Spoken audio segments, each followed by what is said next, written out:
Chapter 75. The manservant was just taking a look at it as usual. He just glanced at it and then passed it. For such a grand event with so many big shots, those who dared to come were not here to make trouble. He took a look at it and said, "This way." However, after saying these 4 words he paused. He subconsciously looked at the invitation again, then raised his head to look at the old Taoist and Li Yunxin. He knew the style of the invitation that Lu Laodao handed to him, gilded, delicate and complicated. There were a total of 12 copies, all for the top figures in the city of Wei. Now this thing appeared in Lu Laodao's hands. He stared at Taoist Lu for a while before asking politely with an apologetic smile, "Master Taoist, you look a little familiar. May I ask if we are fated to meet before?" Chionghua Building was the top place of entertainment in the city of Wei. Those who work here and come out to welcome the guests today must be clever people with clear minds. They would not be like the people in the fairy tales Li Yunxin had read, who only looked at people with their eyes but did not think with their brains. Therefore he asked cleverly if Lao Dao was from the city of Wei. If he was, he should be able to recognize him with this invitation. The old Taoist was not a brat. He knew that something might have gone wrong. He said, "Well, I am from the city of Wei. The Dragon King Temple on Taoshi Road in Liuhe Prefecture. I am the temple attendant there." The manservant thought for a while and smiled, "Master Tao, please wait a moment. Something might have gone wrong. I dare not make a decision and have to report to the manager. There is a chair here, would you like to take a rest?" There were tables and chairs in the reception area for the 2 manservants to record the guests. They gave them to the manservants. Lao Dao saw that he was polite and hurried to say, it's okay. You can go now." The manservant gave way again and excused himself. He held the invitation and trotted into the building. Originally, no one would have noticed this place until such a small interlude happened. Shirquizi walked into the crowd and greeted a few people. When she turned to look at Lu Laodao, she found that the master and disciple were stopped. Those who were waiting here were all familiar with each other. Since there were cultivators in this world, the Tao must be flourishing. Rogue Taoists did not have the heavenly heart technique to practice, but they did have many ways to strengthen their bodies and meditate to refine their qi. This was also a world where demons and mythological beasts did exist. Therefore there were many Taoist temples and temples near the city of Wei. Cultivators knew each other's sects, and these rogue Taoists at least knew each other. A few people saw that Shirquizi came with Lao Dao, so they asked about Lao Dao's identity. Seeing that he was stopped, they couldn't help but start discussing. There were about 20 to 30 people waiting on this side. From time to time they would glance in that direction and Lao Dao would feel uncomfortable. Shirquizi walked over slowly and asked, "What's going on?" Li Yunxin smiled in his heart. This Taoist nun really liked Lao Dao. She wanted to come and talk to him so that he would not be too embarrassed. The old Taoist told her the reason. When Shirquizi heard him say this, she let out a soft sound, "There's such a thing. Maybe it's a mistake." Hearing the invitation from Lao Dao, she knew that it was for a distinguished guest. She and Lu Laodao had known each other for a long time, so she knew that he would not be that kind of distinguished guest. But she was worried that Lao Dao would feel uncomfortable, so she smiled and turned to Li Yunxin saying, "You should know that your teacher is actually very capable." Lu Laodao was embarrassed. Shirquizi thought that he was being modest and said, "There are 5 painters in the city of Wei who have the artistic conception, and your teacher is one of them. Although he is not as good as the other 4.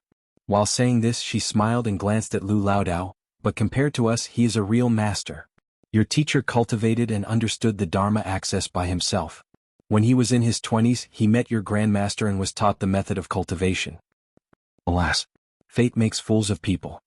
Shirquizi sighed sincerely. If your teacher was lucky enough to meet a monk from the cave sect who came out to travel the secular world when he was young, maybe he would be a celestial being today. Li Yunxin looked at Lu Laodao in surprise, but Shirquizi thought that he never knew that his teacher was so good. But he really didn't know. Li Yunxin was taught by her parents and the 2 Taoist painters little by little. His starting point was higher than that of any painter or Taoist painters in the world. Therefore, even the 4 painters of artistic conception in the city of Wei and the emptiness realm painter in the capital were like children's play in his eyes.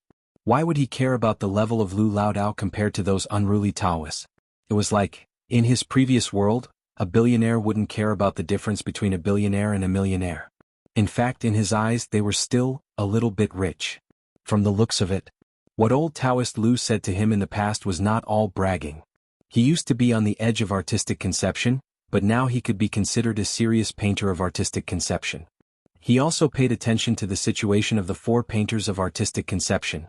They were all born in the rich and powerful families in the city of Wei, and they got to where they were with all kinds of Dharma access and resources. It was not unreasonable to say that it was hard for a poor family to have a noble son.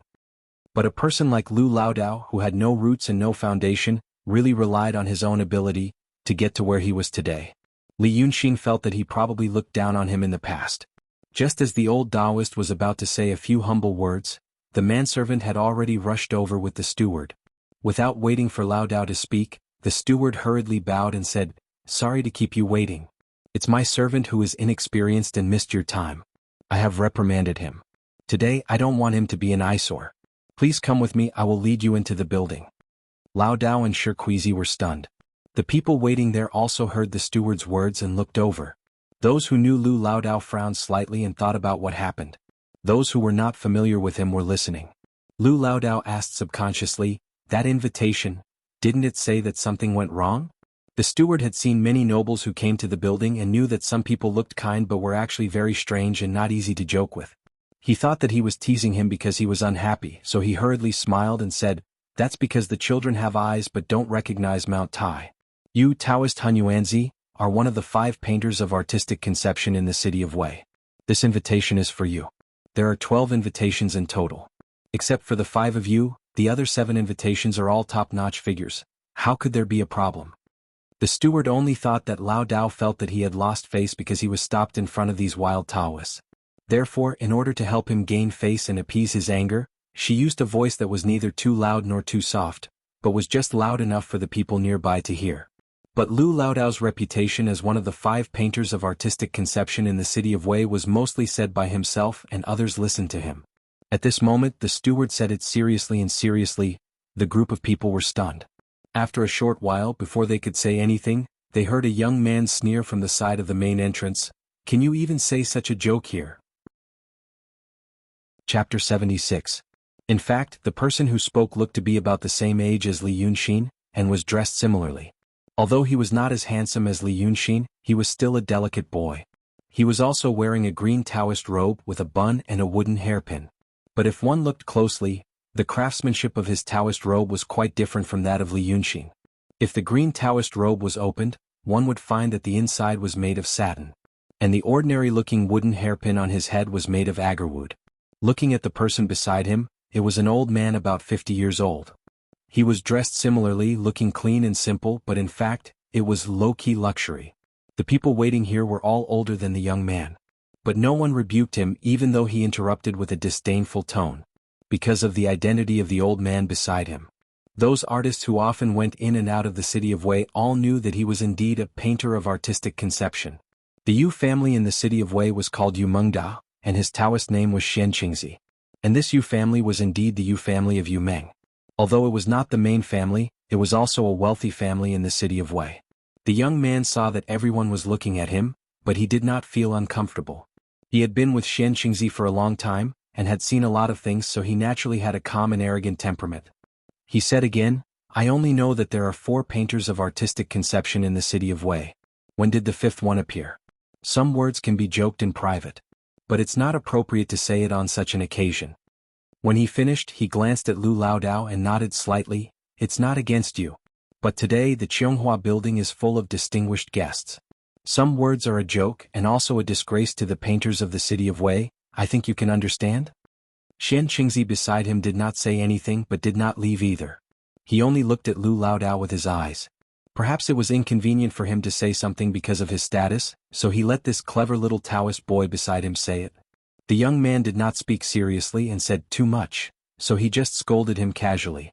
Originally, with his status and position, he would not bother with someone like Lu Laodao. But before he came, he had indeed heard that the 5th conception painter would be coming today. It was because his good friend, Taoist Pananzi of the Ling Su sword sect, had returned to his sect and couldn't come, so he gave the invitation to Taoist Hunyuanzi. Xianqingzi wanted to be friends with Pananzi for a long time. However, most cultivators were perverse and temperamental. It took him a long time to establish a good impression of them and meet them a few times. Originally, he wanted to go to Qianghua Tower today. Now that he had paved the way, he wanted to deepen his relationship with Pananzi and try to ask if he could get some Shenmen techniques. Who knew that after operating for so long, he would suddenly return to the sect? Cultivators have long lives. It was unknown how long it would take for them to return. Xian Qingzi, on the other hand, could not wait for long. It was even more likely that all of his plans would be ruined. Thus he was already rather unhappy. When they were about to enter the door, the Taoist boy beside him heard their words and scolded them, so he simply let them be. Besides, what was Han Yuanzi's identity? He had heard of him before. He was just a temple attendant of the Dragon King Temple. Seeing these wild cultivators flatter each other in front of the tower, he already felt it was very funny. Now this person was really going to sit with him. It was simply ridiculous. It has to be said that although Pun Nanzi didn't come today, another immortal was coming, a rare disciple of the heavenly grotto heaven. If someone like Han Yuanzi went to the table, wouldn't it be a joke? Thus, when the Taoist boy asked that last question, he still didn't say anything. Now Lu Laodao's expression was not good. Shi Kuizi also frowned. Everyone knew what kind of person Xian Qingzi was. He could endure a few words from the Taoist boy. After the two of them talked and left, although these people felt awkward, they could still joke around and forget about it. But today, after the Taoist boy asked, "I think you understand?" he slightly raised his chin and didn't leave. He was waiting for Lu Laodao's reply. Being lectured by a teenager in front of so many people, and now he had to respond. Anyone would feel embarrassed. If he really said, I understand today, then he would really become a joke. But if he ignored it because of his backbone and made Xian Qingzi embarrassed in this situation, then he would probably be in a more terrifying situation in the future. Lu Laodao's eyes quickly swept over Shi Kuizi, and his face turned red. The wild cultivators behind him also became silent. Even those who were not familiar with Old Taoist Lu felt a sense of sympathy for the death of a rabbit. In just 1 or 2 seconds the atmosphere became extremely awkward. However, just as the little Taoist boy suddenly interrupted, another equally young voice rang out. What's wrong with learning at such a young age? Learning to show off. Everyone was stunned at first and then looked at the disciple Yun Xinzi beside Lu Laodao, who stood up for his master with a "Are you crazy?" look. But they didn't know where this handsome little Taoist boy came from. In the eyes of so many people facing Xian Qingzi's suddenly gloomy face, he was still calm and composed, and even, they didn't know if it was an illusion, there was even a relaxed and happy smile on his lips. The Taoist boy beside Xian Qingzi was stunned at first, and then he gasped and said in an incredulous voice, "Are you talking to me? How dare you?" Li Yunxin sighed. "I say, why are you so troublesome? Here, look, which one of them isn't your elder? A group of seniors are talking here and you just had to interrupt. If no one paid attention to you when you interrupted, you should just leave quickly. Why do you have to stand here and wait for someone to answer? There are so many people coming and going and they all see you, a child, rolling around here without any discipline from an adult. You said you're afraid of making a fool of yourself today. Do you think this is considered a joke?" Everyone knows that the little Taoist boy beside the great painter Xian Qingzi of the city of Wei has no manners, no respect for his elders, and is suffering from chinibyu in broad daylight. "I simply can't bear to look at it." Li Yunxin spoke with great emotion, and at the end he gave an expression of, "can't bear to look at it." The little Taoist boy was dumbfounded by his words. He was at a loss for words, but more than that he was astonished. This person dared to talk to him like this. He gritted his teeth and a burst of anger came out of his nostrils. When he was about to retort, he saw Li Yunxin nodding to Xian Qingzi. "I'll help you to discipline him. I think you can understand?" It was just as he had expected. Xian Qingzi looked at him without saying a word. Then the gloomy look on his face suddenly disappeared, and he nodded slightly to the steward. "Take good care of this Taoist Han Yuanzi. Don't neglect him. After all, he's a distinguished guest." Then he nodded to Lu Laodao. "Fellow Taoist, see you upstairs." After that, he flung his sleeves and strode into the door. The little Taoist boy didn't say anything. He glared at Li Yunxin and quickly followed. A person of Xian Qingzi's status. Of course, he wouldn't argue with an ignorant kid here in public. Because he didn't expect that someone would dare to not give him face here. Seeing that they had left, Lu Laodao hurriedly pulled Li Yunxin to the side and whispered, "Brother X." What? He knew that Li Yunxin had a clever heart. He also knew that Li Yunxin initially planned to live in seclusion in the city of Wei, and didn't want to cause too much trouble. But today he angered Xian Qingzi on such an occasion. Lu Laodao wasn't worried that Brother Xian had no way to solve the problem, but he was afraid that the other party caused this trouble just for him. The people behind him saw that Laodao pulled the little Taoist boy to the side and whispered to him, and thought that it was to teach him a lesson. it was a moment of sharp-tongued venting. But everyone saw Xian Qingzi's performance. He was definitely going to embarrass Lu Laodao upstairs.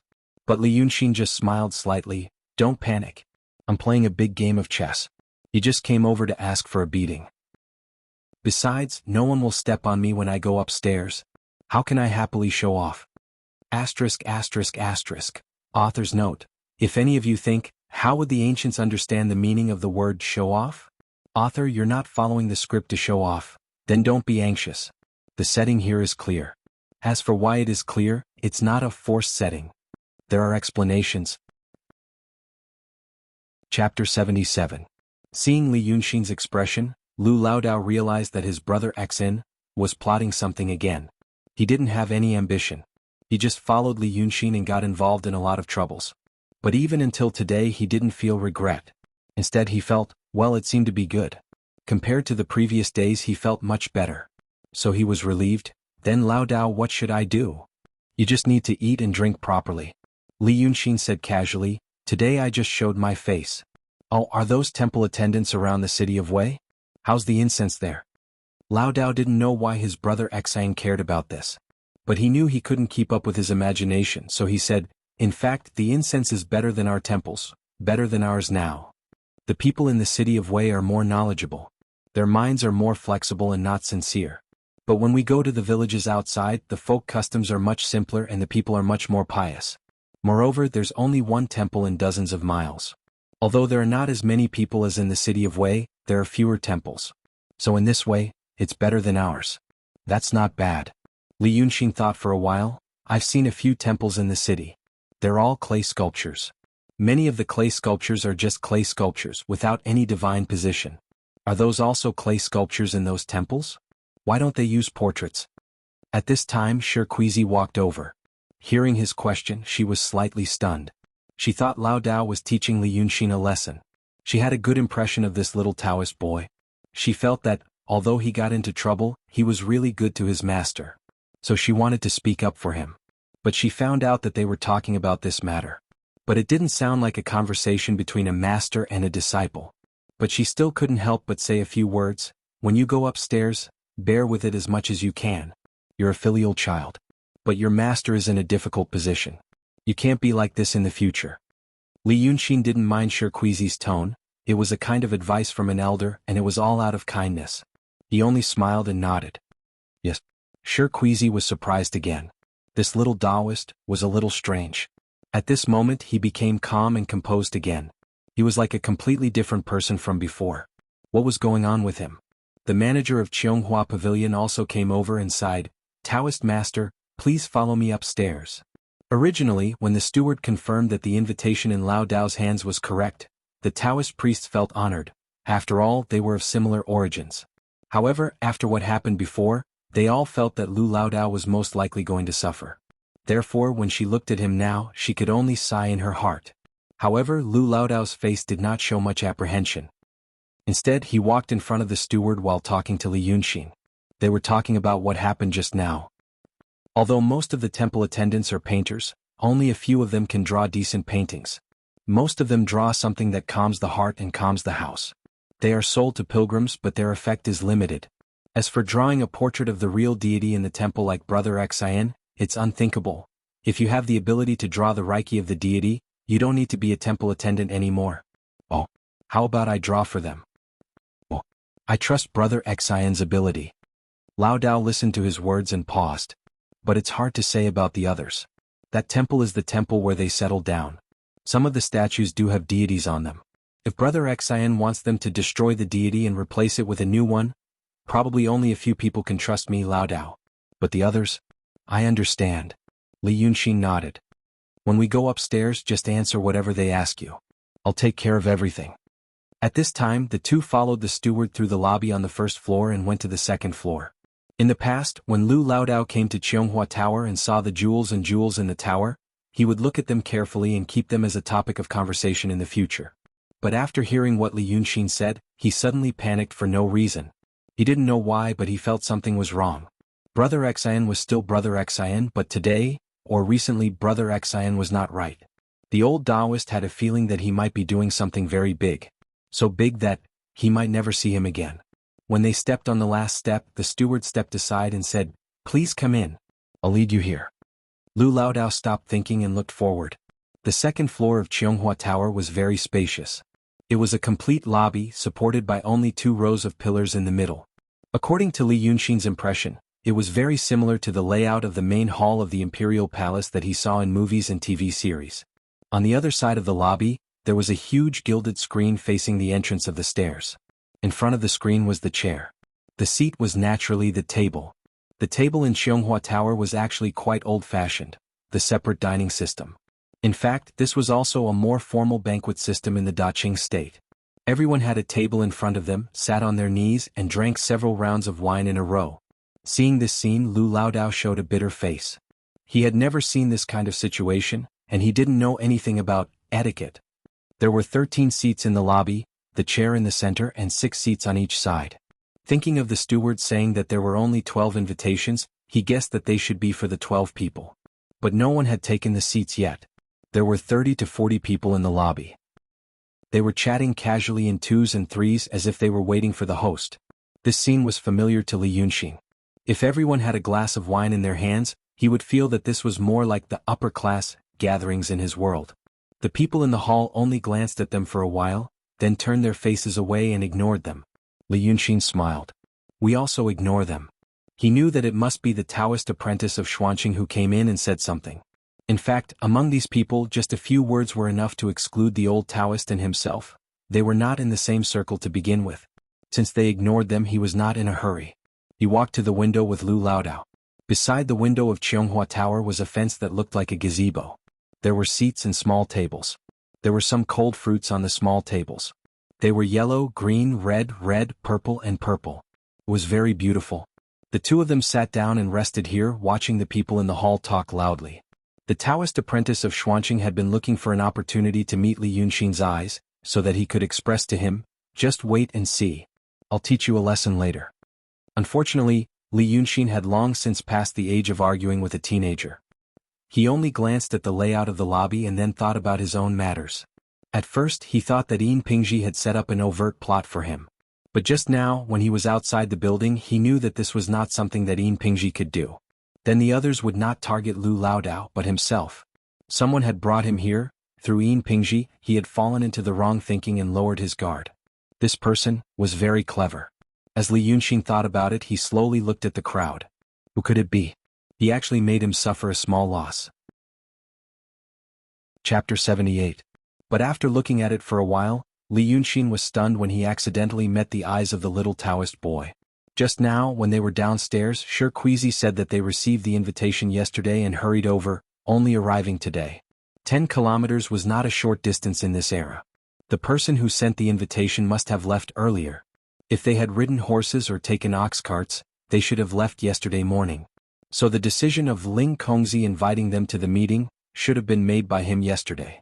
That was to say, Ling Kongzi had already arrived in the city of Wei before meeting him yesterday. Yin Pingji couldn't get one of the 12 high-level invitations. So, it was made by Ling Kongzi.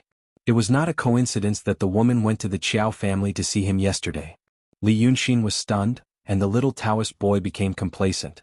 He thought that Li Yunxin talked back to him before because he didn't know who he was. Now seeing him here, the little Taoist boy was shocked. He thought that he shouldn't dress too low-key when he went out. Today, a powerful person was coming and he didn't know what that person would wear, so he dressed like this.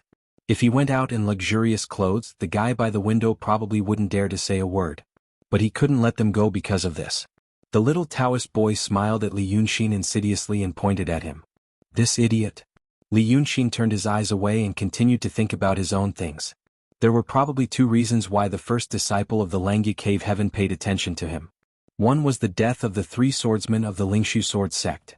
The 2 cultivators in the city of Wei were idiots, but it didn't mean that all the cultivators in the world were idiots. It was reasonable for Ling Kongzi to suspect him.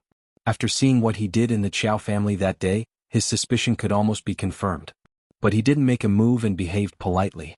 The other thing was, it was the jade slip of enlightenment. If it was because of the jade slip of enlightenment, it would be even worse. In fact, if either of these 2 things were confirmed, it would be a matter of life and death. However, as Li Yunxin sat by the window and deduced these 2 thoughts, he smiled instead. Lu Laodao was carefully picking the fruits from the corners of the fruit platter to eat. He didn't want to look too ugly and ruin the decorations. At this time, when he inadvertently looked at Li Yunxin, he found that his brother Xen had a strange smile on his face. This was the second time he saw Li Yunxin's unusual smile today. But this time it wasn't a warm smile, but, after all, Lu Laodao did not have much experience. But if it was a scoundrel who mingled in the streets all year round, he would find the smile on Li Yunxin's face to be quite familiar. It was the dangerous and excited smile of a skilled gambler who was faced with an unavoidable gamble. At this time Ling Kongzi stopped at the back street of the Jade Flower Pavilion and said to Cong Yunzi, "You don't have to come today." Lao Dao of the Pill Cauldron sect of the Shanqing sect froze. "Fairy, what do you mean?" "I came here to do two things." Ling Kongzi raised his head slightly and looked at the second floor. One of them is to investigate the deaths of the 3 swordsmen of the Ling Su sword sect. The death of 3 swordsmen in the mortal world is not a small matter. Before I came here I met the sword sage. The sword sage knew that I was going to travel, so he gave me some instructions. "You met the sages?" Song Yunzi's eyes widened. Because no one had seen the 2 sages for almost 100 years. However, Ling Kongzi didn't answer this meaningless question. "I was investigating you and Pananzi before. But now I don't think you did it. You're not smart enough. So, you don't have to come to the Baohua Guild to avoid delaying my business." Song Yunzi didn't know if he should be happy or sad after hearing this. He hesitated for a while and said, "Fairy, what about the other thing you did?" Ling Kongzi narrowed his eyes and looked at the second floor. "Killing demons." After saying this she paused and added, "The remnants of the art sage." Song Yunzi frowned slightly. Oh, you don't know about the art sage?" Ling Kongzi nodded. "Do you want to know?" Song Yunzi was stunned for a while. However, Ling Kongzi didn't seem to be asking for his opinion. "You only know about the 2 sages, but you don't know about the 3 sages. 2,000 years. It's long enough for you to forget everything. Then you should know about Taoist Danqing. Taoist Danqing's cultivation method is different from Daotong and Kenzo, but it's the heavenly heart Dharma.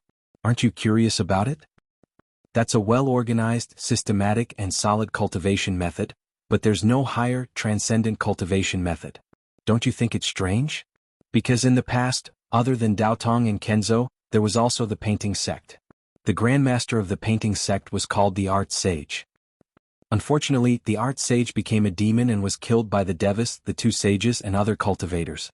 The remaining Taoist Danqing used to be the disciples of the art sage. Look at the painters in the market. Now that they worship the 2 saints, they feel that the mediocre techniques they cultivate are just leftovers left by the cultivators of the orthodoxies and sword sections. But they don't know that those are the remaining cultivation methods of the painting sect, passed down by the art sage who was killed by the 2 sages. I shouldn't be called the art sage. It's the art demon. I'm here to kill the demon. Do you understand now? Song Yunzi was dumbfounded. This was because Ling Kongzi had just poured out all these secrets of the past that were related to the 2 saints to him just like that. He didn't want to hear it at all. There must be a reason why no one knew about these things for thousands of years. But now he knew everything. Song Yunzi spaced out for a while and suddenly felt a chill. "Fairy, are you saying that the demon you want to kill this time is also at the Baohua gathering? Fairy, what do you want me to do by telling me all this?" "You can't do anything. Your level is too low and your brain is not smart enough," Ling Kongzi said as she walked. "Go back. I'm telling you, but I'm too annoyed to keep these things in my heart. It's better to say it out. Now you know, if I accidentally tell others I'm also a demon, I'll kill them all." After saying this, she took a few more steps and walked up to the sky, as if there was a row of invisible steps in the air. After a dozen more steps, she arrived at the second floor of Cheonghua Building, behind the gilded screen. She stopped and looked at the people through the gap of the screen, then at Li Yunxin. "How did you do it?" She looked for a while and suddenly tilted her head slightly. She said in a low voice, "Interesting." Chapter 79. Behind the gold-plated screen was a large soft couch. Usually, when one was tired from banquets, they could come here to rest, or when they were in the mood to laugh with the dancers. Ling Kongzi looked at Li Yunxin for a while, then turned to look at the soft couch as if he wanted to rest on it. But he seemed to have thought of something or seen something and he frowned slightly. At this time, the voices in the front hall suddenly grew louder. The originally small chatter turned into a wave of greetings and compliments. one of the leaders of today's Baohua gathering, Great Master Pei Juzi, had arrived. Lu Laodao also hurriedly got up. Li Yunxin was still leaning against the railing by the window. In any case, his identity today was that of a little Taoist boy. With so many people here, no one would pay attention to him. What's more, when Great Master Pei Juzi and his group came up, there was a group of wild Taoists following behind them. The main character had arrived so they could also take the stage. But in the end there was still a difference in status. Originally, these tables by the window with plates of melons and fruits were prepared for these people. Li Yunxin narrowed his eyes slightly as he looked at Pei Juzi. He originally wasn't interested in Pei Juzi. He only glanced at him out of instinct. But after this glance he couldn't move his eyes away. This person, something was wrong. Everyone had their own characteristics and unique hobbies, no matter how unconventional they were. It wasn't that the big shots always had a high and mighty face, and the poor always had a submissive appearance. But this Pei Juzi in front of him, Li Yunxin felt extremely strange. Looking at his clothing, skin color, and appearance, he was indeed a person who lived in luxury. But looking at his expression, it was quite awkward. Others might not dare to stare at him out of respect or fear. But Li Yunxin found that he was actually pretending to be reserved. He seemed to be trying his best to keep a straight face and not smile. But his eyes were wandering and his body language was saying, "Is there anything fun? Delicious food? Why is it different from what I imagined? What's going on?" Li Yunxin made a soft sound of surprise and sat up straight. Today was more fun than he had imagined. It was also at this time that the sky slowly darkened. Looking out of the window, one could see that the setting sun had been shrouded by thick clouds. A thick layer of burning clouds appeared in the western sky. But as the clouds became thicker and thicker, even the light of the sunset disappeared. Night arrived an hour earlier than usual. However, the banquet had already been prepared, and the candles were already prepared. The servants quickly filed in, lit the candles in the hall, and covered the hall with a windproof cover. Although the eaves of the Jade Flower building were cleverly designed so that normal wind and rain couldn't blow through the windows, it was difficult for the wind and rain to blow in. But seeing the dark clouds looming over the city tonight, a steward still asked if the thick curtain should be lowered. Cheonghua building was located in the center of the city of Wei. The lights of the city of Wei, seen from upstairs at night, was also one of the 8 famous local sceneries.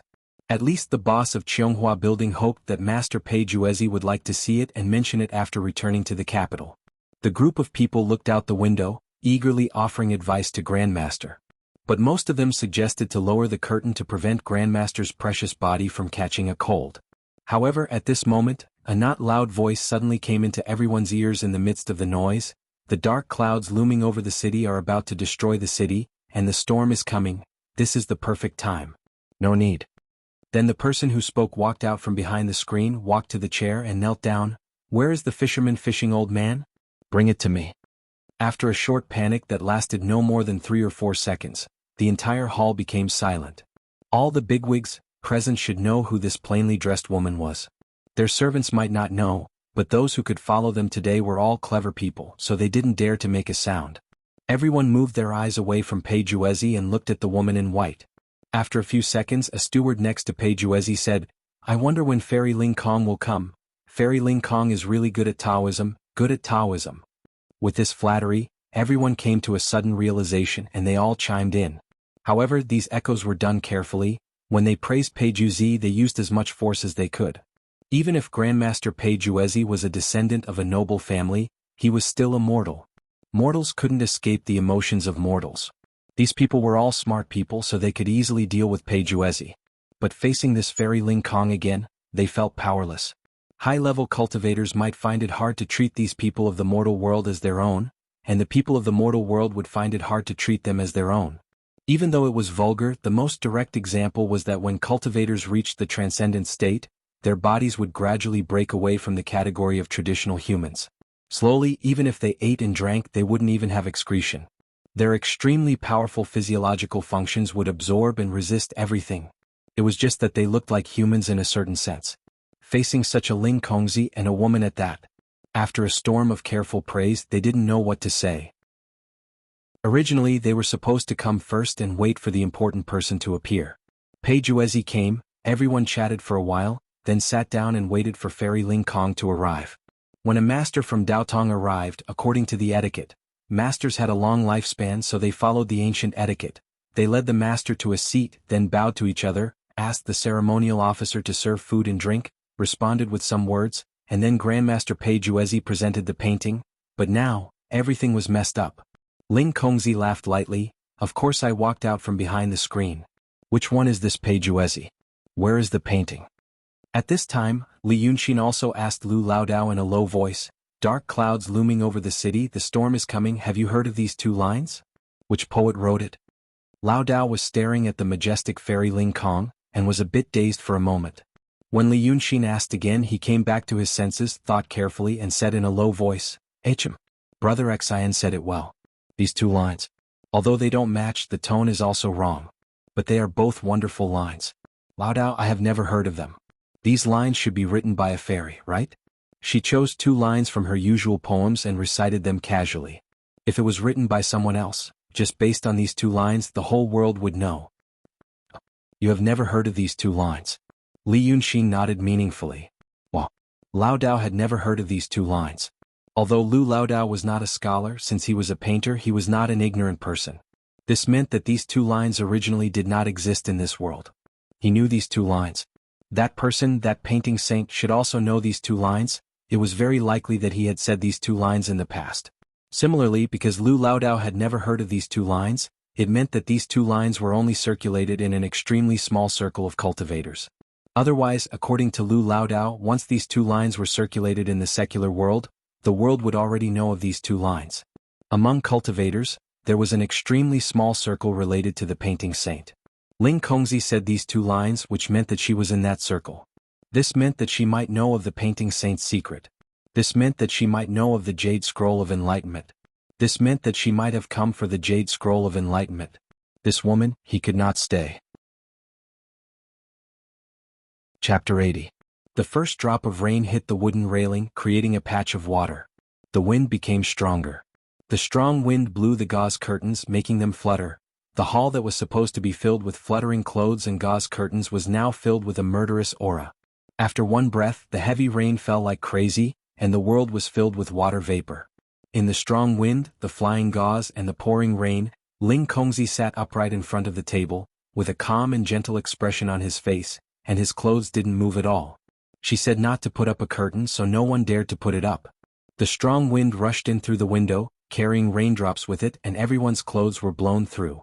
The might of the heavens and the earth combined with the imposing aura on Ling Kongzi's body caused practically everyone to hold their breaths. Some people even wondered if this storm was summoned by this fairy. The might of an immortal was not something mortals could fathom. A few seconds after she said that, the steward next to Pei Juzi wiped the cold sweat from his forehead and gently pulled on the corner of his master's clothes. Tonight the steward felt like he was going crazy. He didn't know if his master was scared, but he didn't seem right the whole day. Normally, no matter how high his status was in the secular world, no matter how good his family background was, in front of the first disciple of the heavenly paradise, he shouldn't act pretentiously. Was the status of the royal family high? But it was said that the royal family of the previous dynasty angered a master of the heavenly paradise, and at the same time, lost the favor of the Daotong and Kenzo. Thus, the first emperor of the Daqing state revolted and killed the royal family of the previous dynasty. No cultivator intervened. But now his master seemed to have become stupid. That fairy Ling Kong had said twice that she wanted to see the painting. He still stood in the same place, and just like before, his eyeballs were rolling. No one knew what he was thinking. Until the steward pulled again and almost everyone was urging him with their eyes, he seemed to wake up from a dream, and untied the cloth bag on his waist. Then without the slightest scruple, he pulled out the painting, walked over to Ling Kongzi's table and placed the painting on it. Then like a puppet he retreated a few steps back to the steward's side.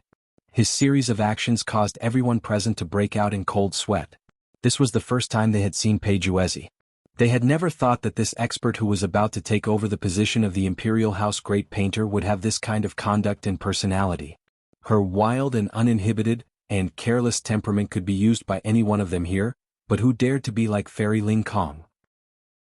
Cultivators were naturally temperamental. No one would be surprised if Ling Kongzi were to fly into a rage and kill Pei Juzi in the next moment. Fortunately, the white fairy didn't seem to want to do that. She raised her head to look at Pei Juzi. Her gaze paused briefly on him before returning to the painting. Then he slowly unrolled the painting on the table and continued to sit there attentively, looking at the painting. At this moment, everyone realized, there was no singing or dancing, no small talk, no etiquette. The Baohua gathering had already begun. Perhaps, this was how cultivators did things? This was simple and direct. The Fisherman Fishing the Old was a rare painting. Most of the people present had a rare chance to see it. Thus, even those who were afraid of Ling Kongzi's unfathomable and temperamental, stretched their necks to look more closely. The four painters could see some things but not enough. As for the ordinary people, they could only look at the painting and the feelings it gave them. Lu Laodao was so anxious that his eyes widened, because a group of people were slowly moving over and blocking the painting. After a while, there would probably be people holding the painting and letting the wild Taoists by the window take a look from afar, but how could it compare to seeing it up close? Li Yunxin smiled and patted his arm. Go over and look. You're in the 12 seats, what are you afraid of? At this time, the people in front covered Ling Kongzi's figure, and the wild Taoists by the window also dared to talk in low voices. Only then did they shiver and greet each other in the howling wind and rain. Shi Kuizi crossed her arms and moved to Lu Laodao's side. Go. When you see it, come back and tell us. When Li Yunxin spoke, Laodao hesitated slightly, but when Shi Kuizi urged him, he no longer hesitated. He stood up and swept his gaze over the Taoists around him. He smoothed his beard and said, "Okay, I'll go now. No matter why he was invited, at least at this moment, he felt that he had gained face in front of his fellow Taoists. When Lu Laodao left, Li Yunxin's smile disappeared and he stared at Pei Juzi again. He had originally come for the Fisherman Fishing the Old. But when he looked, he found something even more interesting. That Pei Juzi wasn't human. At first, he only felt that his expression was strange. But ever since the thunder rumbled in the sky and the rain poured down, Pei Juzi's expression became dull. Li Yunxin felt that this dullness was because he was trying to focus on dealing with something, fighting against some kind of power. That was why he became like this. He was trying his best, and even at a certain moment, Li Yunxin saw something burrow out of his body. It looked like a leg with thick black hair. But only for a moment, it shrank back as if it was electrocuted. This Pei Juzi, he wasn't the original Pei Juzi. What he saw was that the thing that possessed his body because it was trying too hard to fight against some kind of power, almost came out of its body. The most reasonable explanation was that it was fighting against Ling Kongzi. But when Li Yunxin looked at Ling Kongzi, he felt that this woman didn't notice the abnormality of the great painter. This was also very strange. She was a cultivator at the peak of transcendent state, but she couldn't see through a ghost that possessed her body? Li Yunxin tried to close his eyes and only use his spirit energy to sense. The result was a real shock. Indeed, he couldn't sense the ghost chi. This thing had some tricks up its sleeves. Then it was probably fighting against some kind of power from another existence. He opened his eyes and glanced at the dark clouds outside the window. Interesting. Tonight there would be a parade of demons and ghosts. The people of high status had all gone to look at the paintings, and their attendants had retreated to the window, waiting for the host to start the banquet. The little Taoist boy who had been taught a lesson by Li Yunxin outside the building walked over, trembling.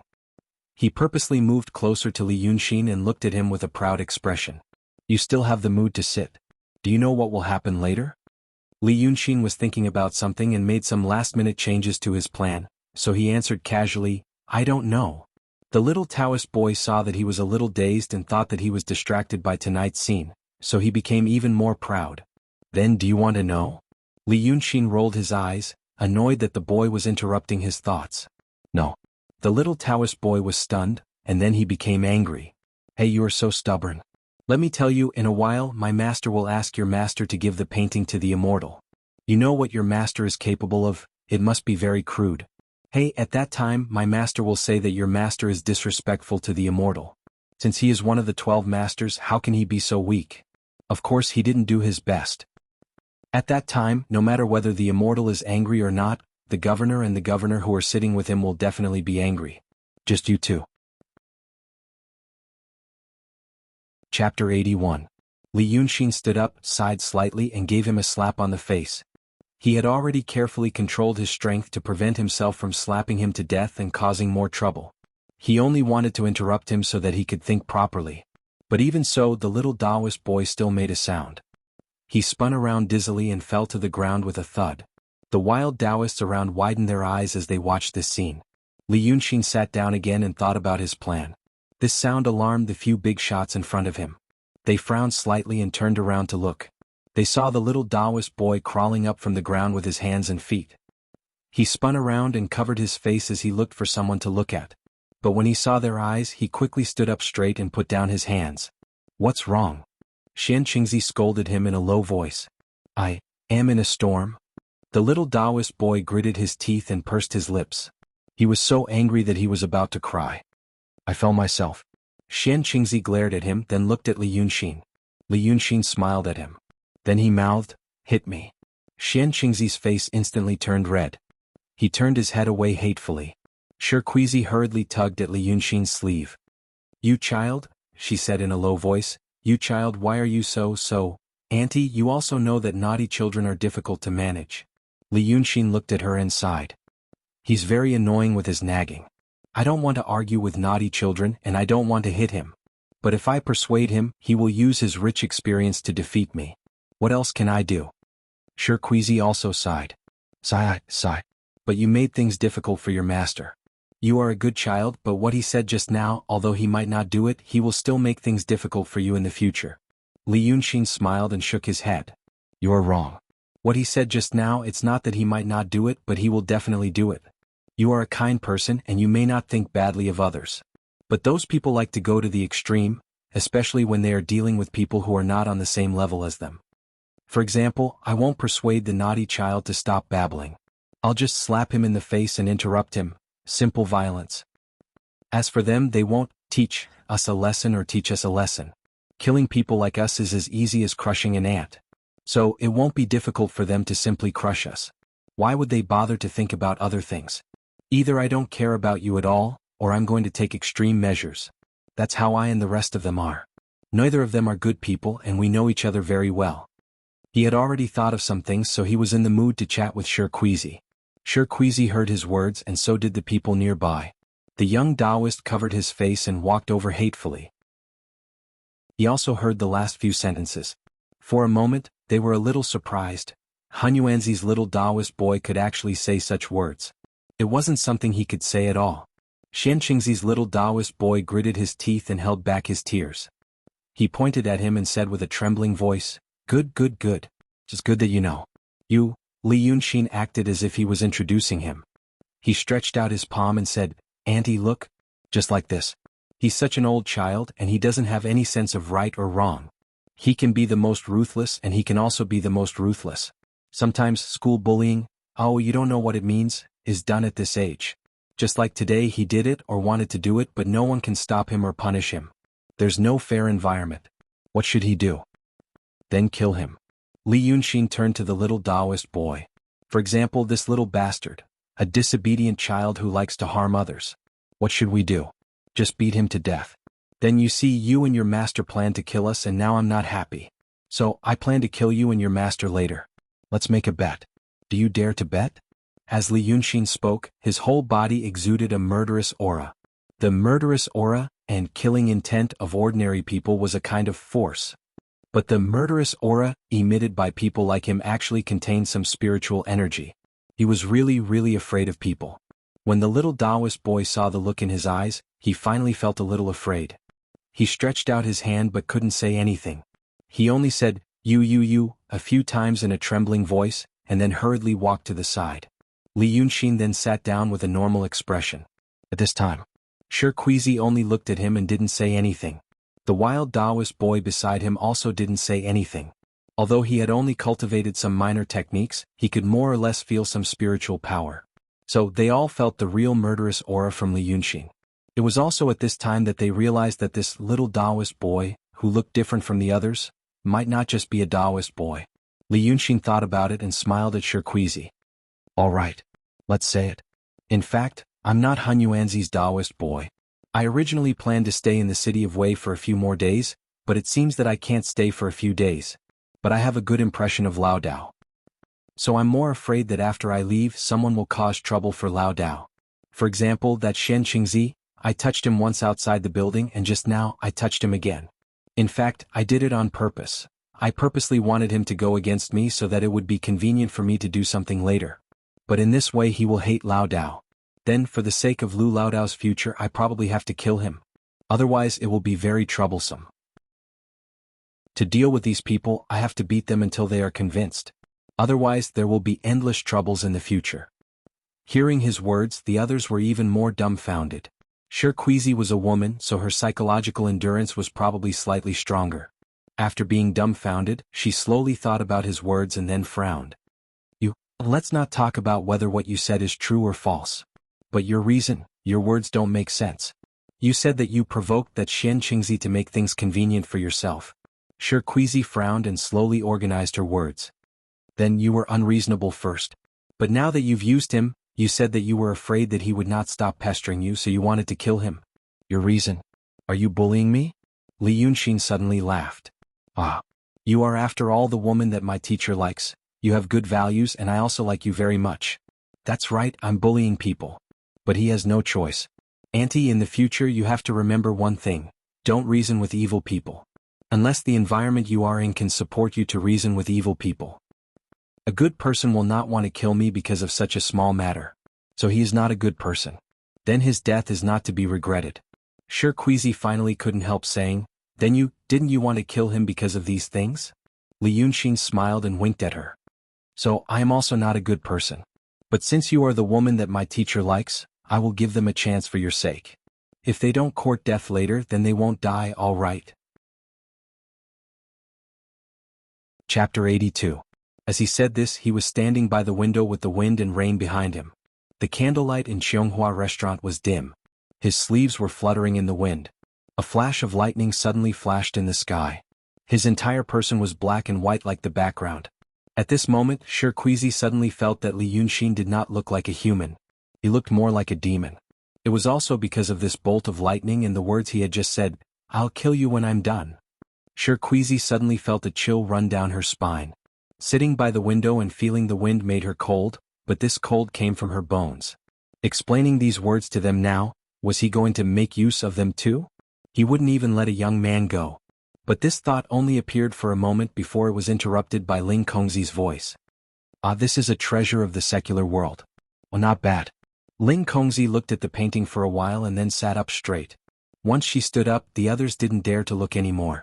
Although they only saw a little bit and didn't understand the true meaning, they could only leave. The steward beside Pei Juezi pulled the master to sit next to Ling Kongzi, and the others took their seats.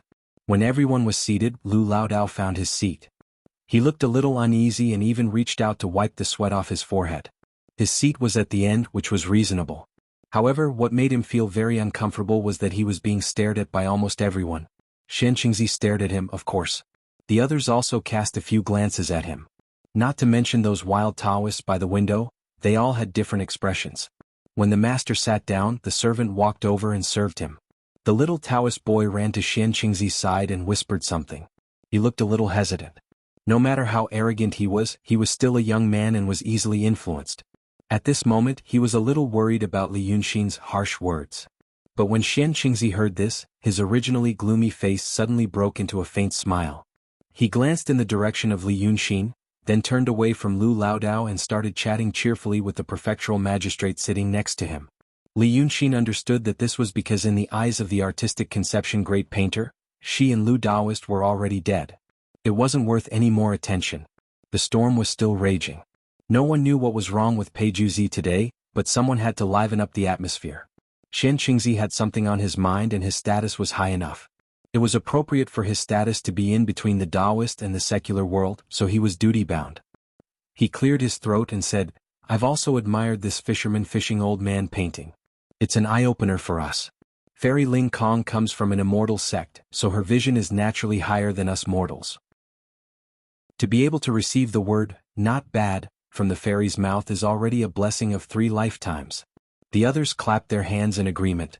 Ling Kongzi's face was expressionless. He only nodded slightly. But this kind of attitude made everyone feel relaxed and happy. The scene gradually became lively. Someone else suggested composing a poem to record this event, and others agreed. The officials were all scholars and naturally loved this kind of thing. They were interested and said they wanted to write. Ling Kongzi watched them play for a while and then looked at Li Yunxin. He found that he was talking to Lu Laodao about something. The expression on the old man's face changed. It was impossible to tell what he was feeling. After the officials recorded a few poems, Ling Kongzi said, The storm is a bit strong. Everyone was staring at the fairy's expression from beginning to end. Hearing her speak again, they hurriedly said, "Yes, the storm is a bit strong. We should have a banquet and drink some wine to warm our bodies. Fairy Ling Kong is a cultivator. Do you drink wine?" "There's no need for a banquet. I don't like those." As Ling Kongzi said that, he glanced at the cultivators by the window. Then he said, "You guys are also suffering from the cold, take a rest." Saying so, he raised his hand and pressed it down. Just as everyone was about to carefully understand what Ling Kongzi meant by take a rest, they suddenly found that the entire world had become silent.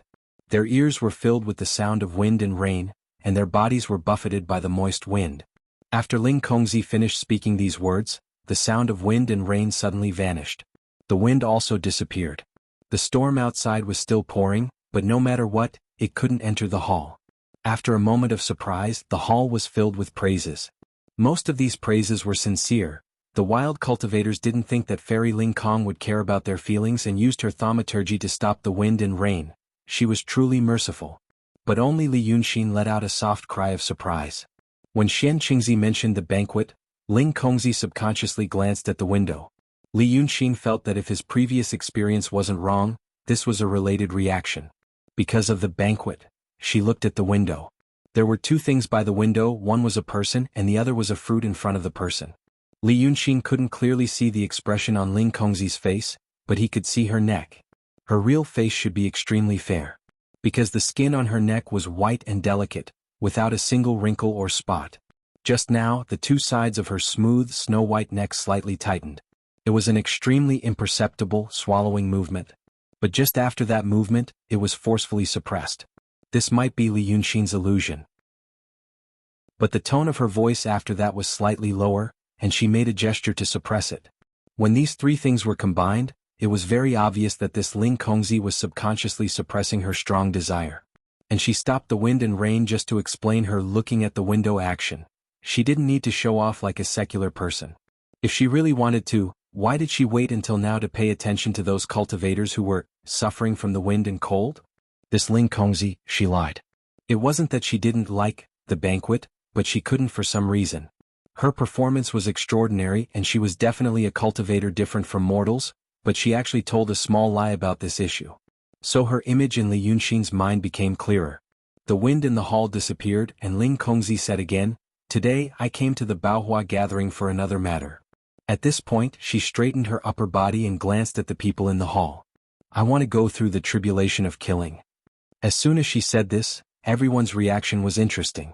But at the same time, it also made Li Yunxin a little shocked. Except for Pei Juezi and Lu Laodao, the expressions of the other 9 people changed slightly, and their emotions were extremely complicated. With just a glance he realized, the people in the upper class of the city of Wei all knew.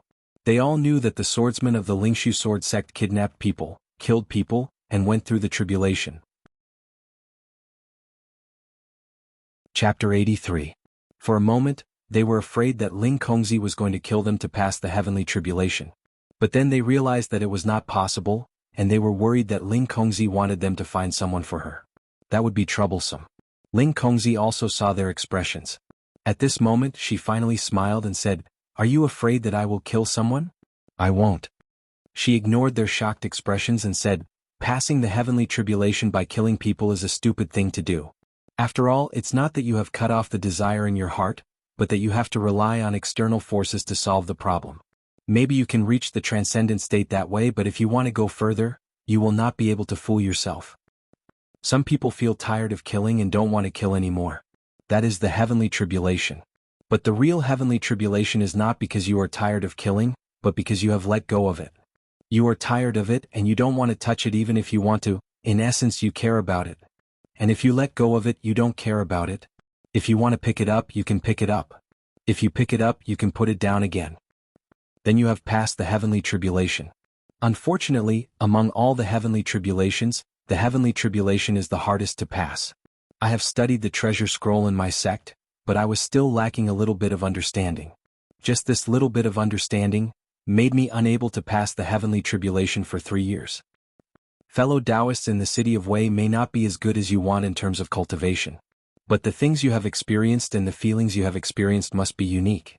Today there are a total of 36 painters here with different levels of cultivation. But no matter how high or low, I want you to paint one for me. If one of them helps me, I will teach you a chi refinement mantra of the Langya cave as a token of appreciation. There was silence at first and then there was an uproar. This was a heavenly blessing. What Taoist Ling Kong meant was that she did not care whether it was a treasure scroll, a rare scroll, a famous scroll, or a masterpiece, or just a painting with a little bit of spiritual chi in it. What she wanted was just a little bit of understanding. Indeed, every single person present had a chance.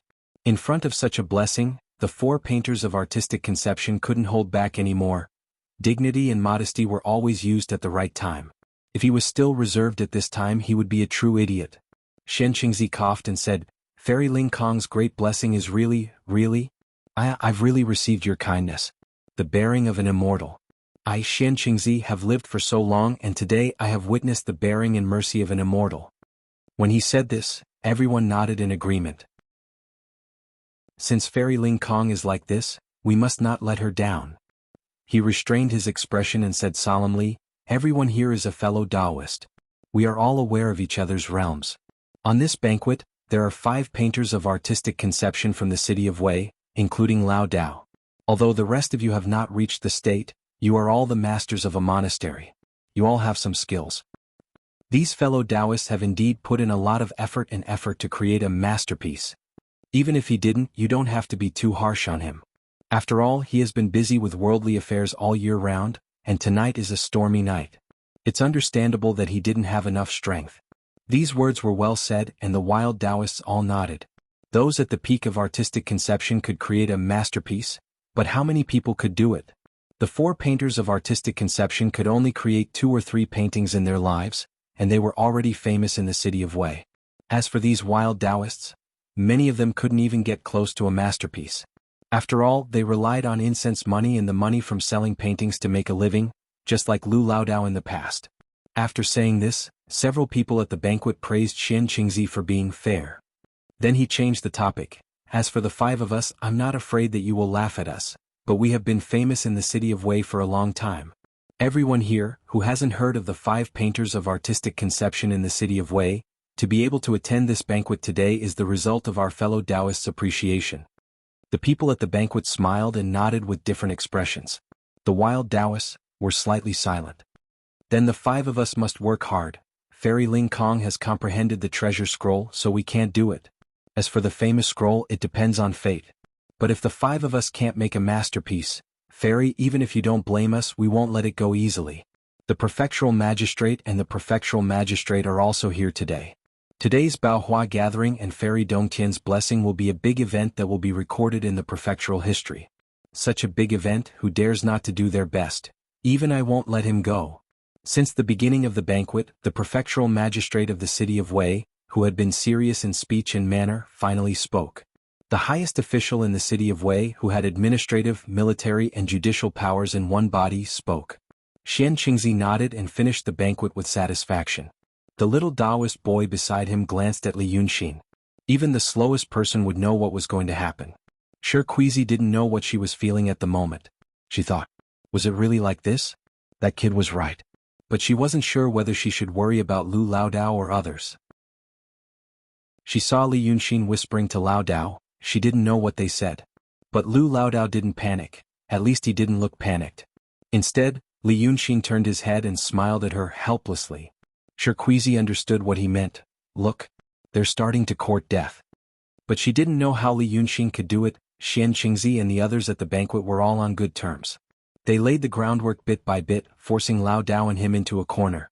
Maybe the 2 of them could make a masterpiece and escape this disaster. But, kill them? She couldn't think of how Li Yunxin would do it. How to turn the situation around bit by bit and achieve that point. After the prefectural magistrate spoke, the atmosphere in the hall became a little somber. Shen Qingzi said again, "Serve the brush and ink." But when painters painted, they all had their own tools, so it wasn't good to change tools randomly. Because when one thing was used for a long time, it would become handy, and it would be easier to inject spiritual aura into it. The wild Taoists came to the banquet, but in fact not many of them would think of such a thing, so not many of them brought their painting tools. As for Lu Laodao, he couldn't paint out of thin air, and he knew that his brother XN was by his side, so he wouldn't bring his painting tools. In the end, Most of the painters in the secular world treated painting as a way to make a living, and the painting Taoists treated it as a way to cultivate and save their lives. Therefore, like the Taoists and the swordsmen, their painting tools were always with them like magic tools. After all, the four painters of artistic conception had cultivated to the artistic conception level, so they could be regarded as the top figures in the secular world. They also had servants by their side, so the painting tools were handed over to the servants. When he gave the order, the servants would serve the tools to their masters. As for the wild Taoists, the servants of Cheonghua building walked to the front, took the fruit platter, and served them the brush and ink prepared by the building. In such a place, there would often be people who wanted to write poems when they were half drunk. Therefore it was necessary to always have brush and ink. Xian Qingzi saw that the table in front of Lu Laodao was still empty, so he asked in surprise, "Fellow Taoist Han Yuanzi, why didn't you prepare it?" Chapter 84. Lu Laodao stammered for a while, then said, Laodao, I injured my hand the day before yesterday." Xian Qingzi and everyone else cast their gazes on Lu Laodao's hands. Although those hands were not good-looking, nor could they be considered delicate, they were whole, without a single wound.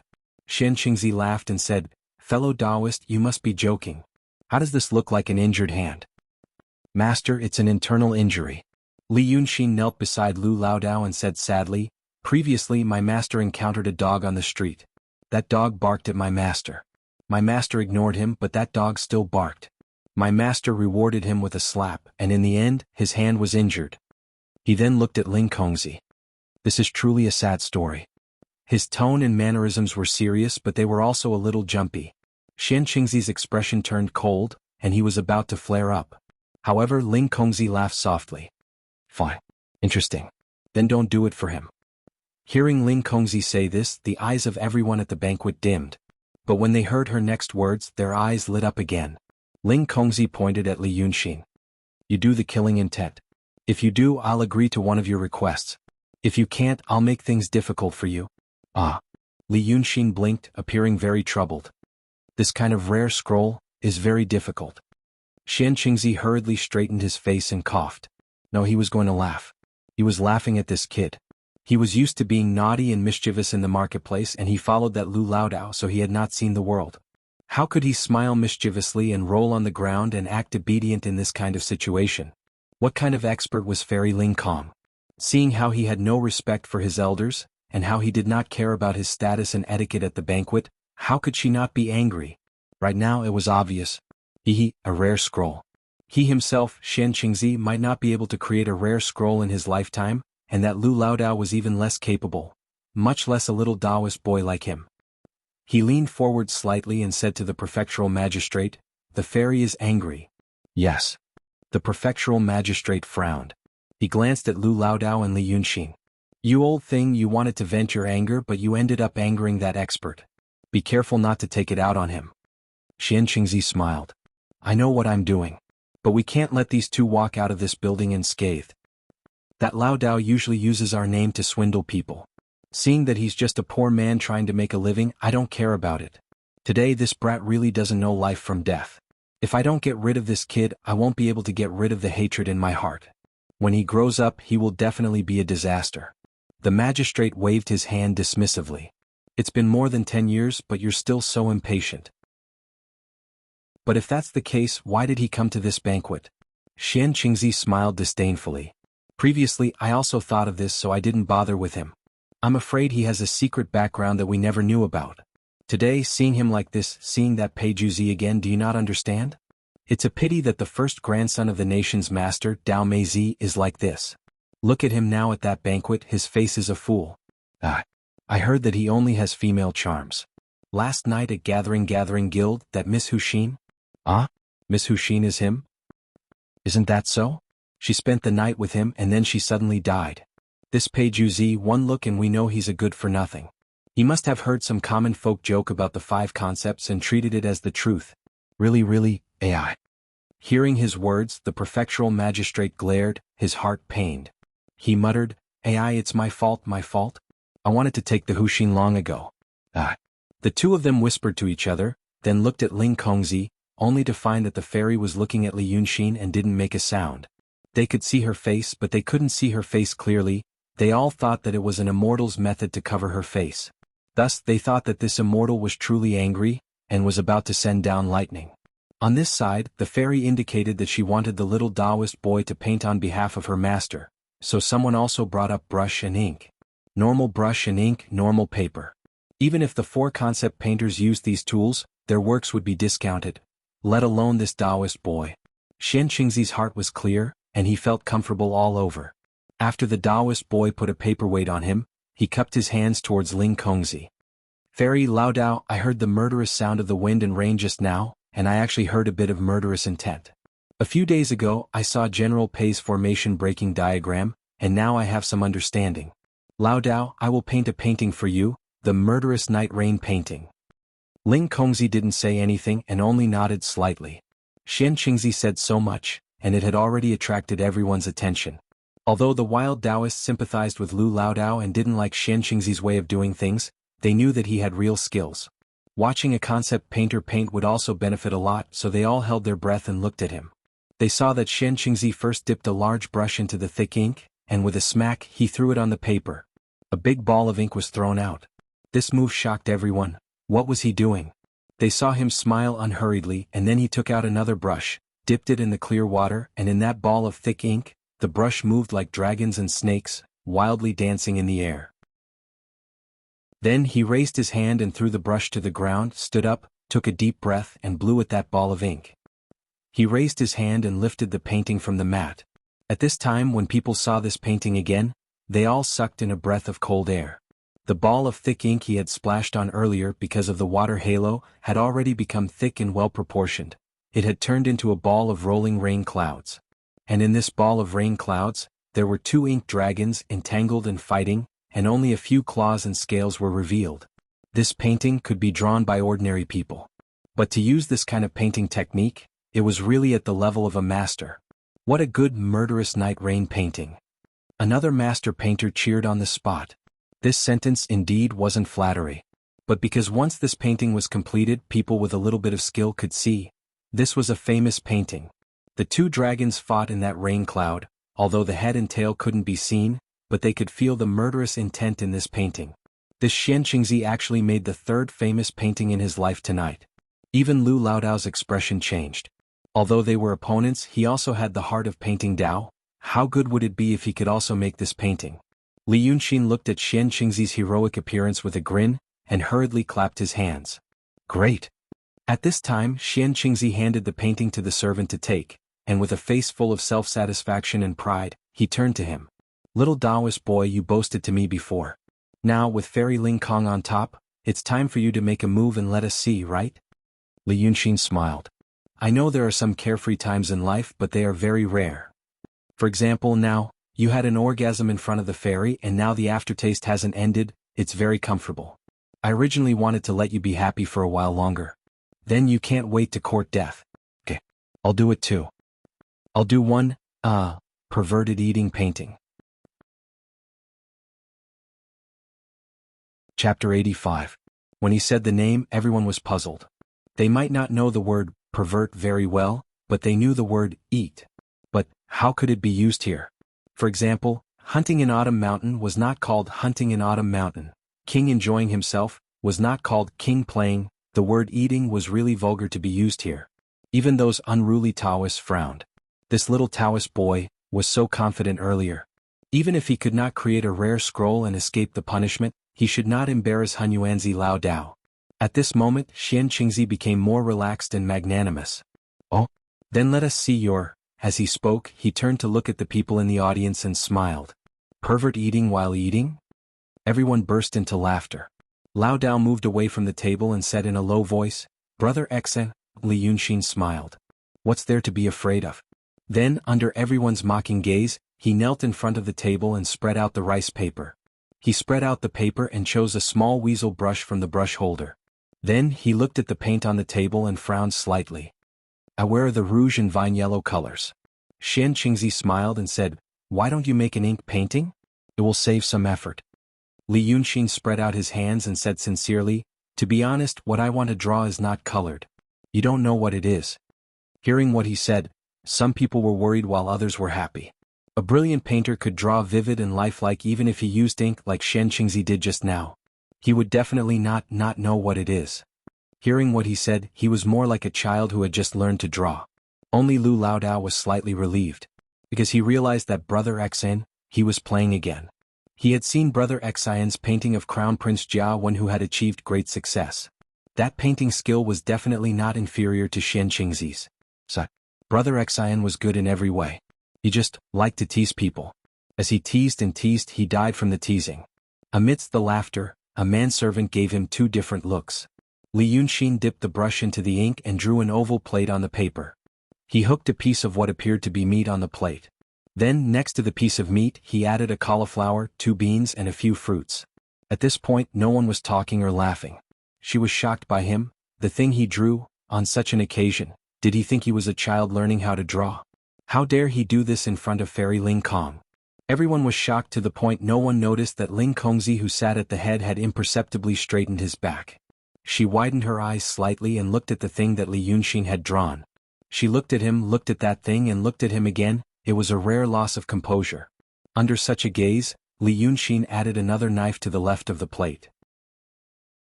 On the right he added a fork. And at this time, his expression also gradually became solemn. No longer relaxed, mischievous and cynical, it became somewhat gloomy. Finished with these outlines, he stopped his brush. He placed the brush on the brush holder and picked up a white cloud. He used rouge and gamboge to adjust the color of the meat, and colored the piece on the plate. It was really a piece of meat. Then he painted other colors in turn. Green cauliflower, beans and a few red fruits. Then he used a bright dawn red color to glow the broth. Finally, he put down his brush and slightly closed his eyes for a while before opening them again and laughing. Good. Pervert, a painting of eating. After a brief silence, Shen Qingzi laughed in extreme anger and said softly, "This is the painting that you want to offer to Fairy Ling Kong?" Yes. Fairy Ling Kong wants to transcend the killing tribulation and seek killing intent. And you made this killing intent? Yes. Hee. You have a lot of guts. Shen Qingzi glared at him, reaching out to tear this painting to pieces. From this painting, I don't sense a shred of killing intent. Who among you can? When the time came, this great painter would be truly enraged. He only thought that in the past, Li Yunxin was extremely naughty and mischievous, but he didn't expect that looking at it now, besides naughty and mischievous, there was also stupidity. At this time he actually used this method to throw a tantrum. He really, wholeheartedly sought death. No one said anything. Indeed, no one could. Even the highest concept cultivation couldn't sense a shred of killing intent from this painting. As for this painting, rather than saying it was a painting, it really might as well be called a graffiti. In this silence he saw Ling Kongzi walk over. If people's eyes weren't mistaken, right now he saw that Fairy Ling Kong's fingertips that stretched towards the table, attempting to pick up that painting, were faintly trembling. She picked up this painting and held it in her hands, carefully looking at it for a good while. Then, like Li Yunxin, she closed her eyes and opened them again. Shen Qingzi knew that this time the fairy was also extremely angry. He was even more afraid that the fairy would be so angry that she would forget what she had just said, so he sneered and said, "Fairy above. Fairy, please understand, this painting, is it a rare scroll?" Ling Kongzi was silent for a while, then looked at him with a strange gaze, then looked at Li Yunxin. "It's not a rare scroll." A hint of a smile appeared on Shen Qingzi's lips. Just as he was about to speak, he heard a sentence that made him suspect that he was in a dream. "It's a rare scroll." When they heard these words, when no one was able to figure out exactly what it meant, Ling Kongzi had already lightly shook the painting of a freak eating. There was a buzzing sound. Ling Kongzi's clothes, which didn't have the slightest ripple even in the howling wind and rain, actually seemed as if they were blown by a violent gale, and they clattered tightly to his body.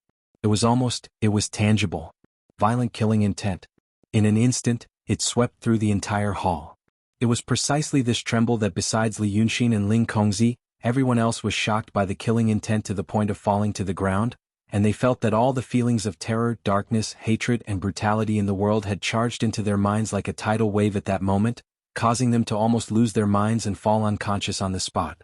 At this time, Ling Kongzi seemed to be muttering to himself, "With your realm, of course you can't understand the killing intent here.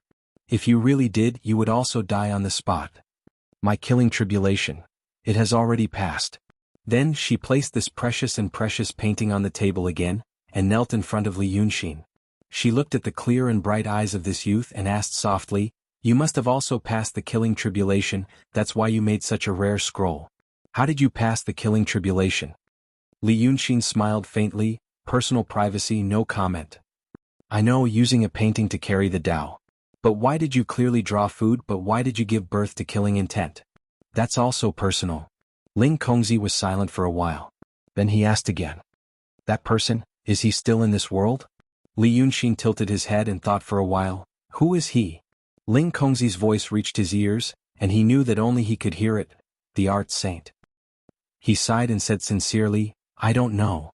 Ling Kongzi frowned slightly, "But clearly, in this world, there can't be a second person who can draw like him." Li Yunxin thought again and smiled, "Let's not talk about this first. Do you think I'm more interesting now?" Ling Kongzi was slightly stunned and then answered, "Yes." "Then do me a favor. I will tell you more interesting things." Li Yunxin stood up and looked at Pei Juzi, whose eyes were rolling around. "There's a ghost in this room." Chapter 86. Li Yunxin's words were full of lies and lies. Therefore when he said, "There's a ghost in this house," no one was surprised by the fact that there was a ghost, because Li Yunxin himself was enough to subvert all their knowledge. "Isn't he?" Shirkuizi was overwhelmed by the murderous aura just now. At this moment she was leaning against the railing of the building. Her head was still buzzing, as if she had really experienced a life-and-death crisis. "Isn't he just a teenager?" This was probably the question that everyone wanted to ask, including Lu Laodao. He knew that Brother Xian's background was mysterious and unfathomable. But he was still a teenager, although many people would think that he was 18 or 19 years old when they saw his figure. But Lu Laodao knew that Li Yunxin's real age was, in 3 months he would be 15 years old. It could be said that he was gifted. Li Yunxin was indeed worthy of this evaluation. Therefore, under the guidance of a master, his cultivation progress was rapid. It could also be said that he came from a rich and powerful sect and had seen a lot of things. Therefore he developed a calm temperament. Furthermore, because of his extraordinary intelligence, everything was under his careful planning and strategizing. But these things couldn't make up for the flaw brought by his age, his lack of experience. And the thing corresponding to this experience was tribulation. A young man had heard a lot of tricks about the ways of the world, and understood a lot of things and the key points in all kinds of things. But there were a lot of things that he hadn't experienced personally, so he couldn't understand them. Without this understanding, the tribulation wouldn't come. It was like a teenager read a lot of books and understood a lot of that thing between adult men and women. He even saw someone demonstrate it for him. But no matter how much he understood, he didn't experience it himself. He didn't know what that feeling was. He didn't know what this feeling was. Even if one day someone gave him such a precious scroll and asked him to immerse himself in it, he would probably have to go through divine tribulation, but it would be a fake divine tribulation like Huainenzi and Panenzi. But now he had created a treasure scroll. That kind of violent and terrifying killing intent had already exceeded the limits of what anyone present could endure and understand. No one could imagine what exactly had Li Yunxin experienced in the short span of a dozen or so years that he was able to overcome the killing calamity. Moreover, he had such a deep understanding of killing intent. Furthermore, what they found even more unbelievable was a treasure scroll. In this secular world, there was no such thing as a treasure scroll. Even in heavenly caves and sects, treasure scrolls were rare treasures. Above the treasure scrolls were spiritual maps, but there were only a few spiritual maps that had been passed down. Moreover, it was such a treasured scroll that was brimming with killing intent. Either that, or Li Yunxin had experienced a rather long life filled with slaughter and blood. Or, he had reached the peak of the transcendent state and was able to create a treasure scroll. According to Ling Kongzi's experience, she could think of the latter point. But for Lu Laodao, Shirkuizi, Xianqingzi, and those unruly Taoists, neither point was something they could think of or accept. Thus, at this moment, the astonishment in Xianqingzi's heart had already far surpassed his terror. It was to the extent that he just sat on the ground and stared fixedly at Li Yunxin, unable to say a single word as he looked at her and Ling Kongzi, sitting and answering each other. What was the identity of this young man? How could he speak like that to the head disciple of Langya Heavenly Cave? At this moment, when he looked at Li Yunxin again, his mind was almost completely taken away by what had just happened. He only felt that every word, every action, and every look of his had a deep meaning. He even felt that he had seen something. Devil chi, purple chi or whatever it was surrounding him. The Shen Qingzi, because he knew a lot and had a deep understanding, was finally shocked to the extreme by what had just happened. He had lost his mind. On the contrary, the little Taoist boy beside him only knew a little about these things. He only knew that the seemingly ordinary young man had done something earth-shattering, and he was not nearly shocked to death like Shen Qingzi. He got up stealthily and slowly crawled through the crowd with his hands and feet, planning to slip down the stairs. But when he was about to reach the stairs, he heard Li Yunxin say, "Hey, the one over there, the one from the Yu clan, don't go. You want to run after showing off?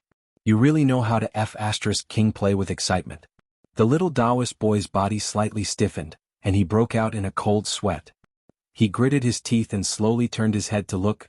As expected, Li Yunxin was looking at him. He saw Li Yunxin waving his hand at him.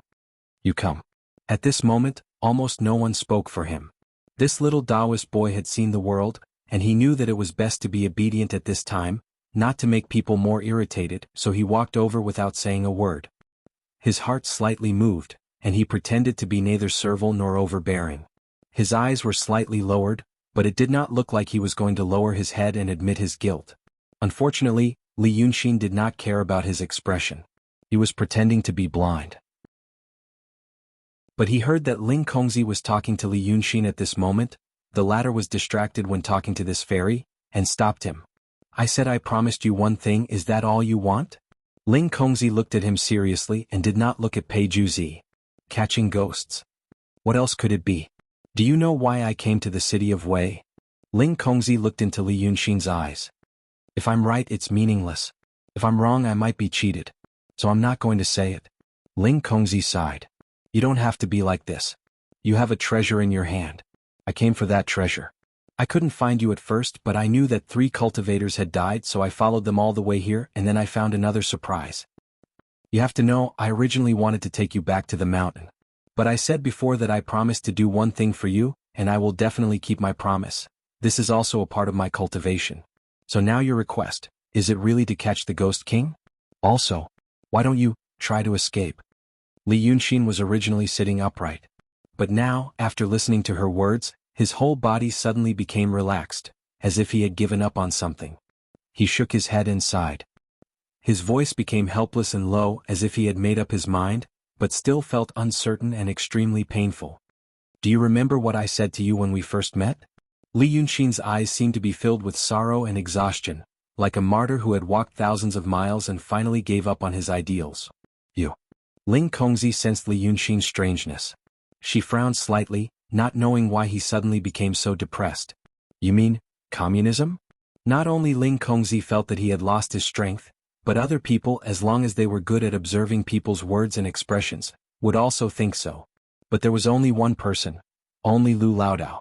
He recovered from the impact of the killing intent just now, and seeing Li Yunxin like this, his heart skipped a beat. "Brother Xanyu, why are you up to mischief again? This is the brilliant disciple of the Lord of the Dong Tian." Chapter 87. Yes, communism. Li Yunxin nodded his head. After saying that, he was silent for a while. Ling Kongzi was a cultivator, and a cultivator's observation skills were always sharper than ordinary people's. Therefore he could see Li Yunxin's chest rising and falling. His breathing rate was normal, but his shoulders were obviously pressing down. He was trying hard to adjust his breathing, and he was trying to suppress some kind of emotion. Then, he raised his head again and waved at the little Taoist boy who was standing obediently beside him. "Wine." The little Taoist boy was stunned for a while. He looked at Ling Kongzi and then at his master. But Shen Qingzi was in a daze. He kept mumbling something and did not pay attention to him. The little Taoist boy looked at the magistrate again. The magistrate and the officials had lost their dignity just now. At this time, they barely calmed down and straightened themselves behind the table. They were all smart people and naturally knew that the young man was an old acquaintance of Ling Kongzi. Not only was he an old acquaintance, but he was also being chased by her. But at this time, no one would be stupid enough to pick a side. Ling Kongzi came from the Langya Grotto heaven, and in the eyes of the ordinary people, she was indeed very high. But that young man could actually talk to her like this. How could he be a simple person? It seemed that they could not afford to offend either of them. If it was possible, they wanted to run away. So at this time, the magistrate closed his eyes slightly and ignored him. Seeing this situation, the little Taoist boy carefully walked a few steps away, took a pot of wine from the table in front of the wild Taoist by the window, and handed it to Li Yunxin with both hands. Li Yunxin took the wine pot, lifted it up high and poured it into his mouth. When a line of wine entered his throat, he put the pot on the table and looked at Ling Kongzi. You are a cultivator.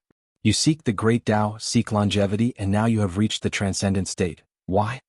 Ling Kongzi didn't even give it a thought before answering. Cultivating the Tao and cultivating to immortality is a great fortune that people yearn for but are unable to obtain. What do you mean by why? Li Yunxin smiled and waved his hand. If I were to guess, you left the Langya Grotto heaven and came to this world and saw many things. Every time he saw something he found it more interesting. You will slowly discover that there are still so many interesting things and interesting people in this world, but you. Another thought in your heart is telling you that these things are just fleeting clouds, and only the path of immortality is fundamental.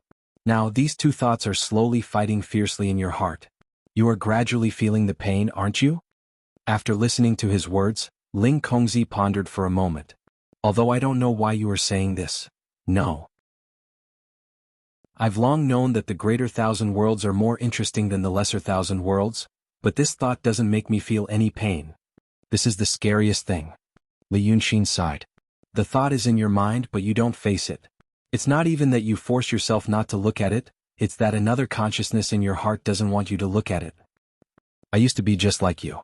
Since you are looking for the treasure, you should know that I have lived in seclusion since I was a child, so I have seen many things, and many demons. After seeing them, I know that there are good and bad, and I also know that it is natural for demons to exist in this world.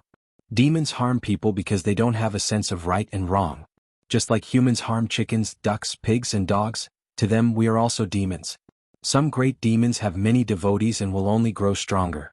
Therefore, I thought that if one day these great fiendish demons reach an unimaginable level of strength, to the point where no cultivator in the world can stop them, what should we do? So I thought, why should humans and demons be enemies?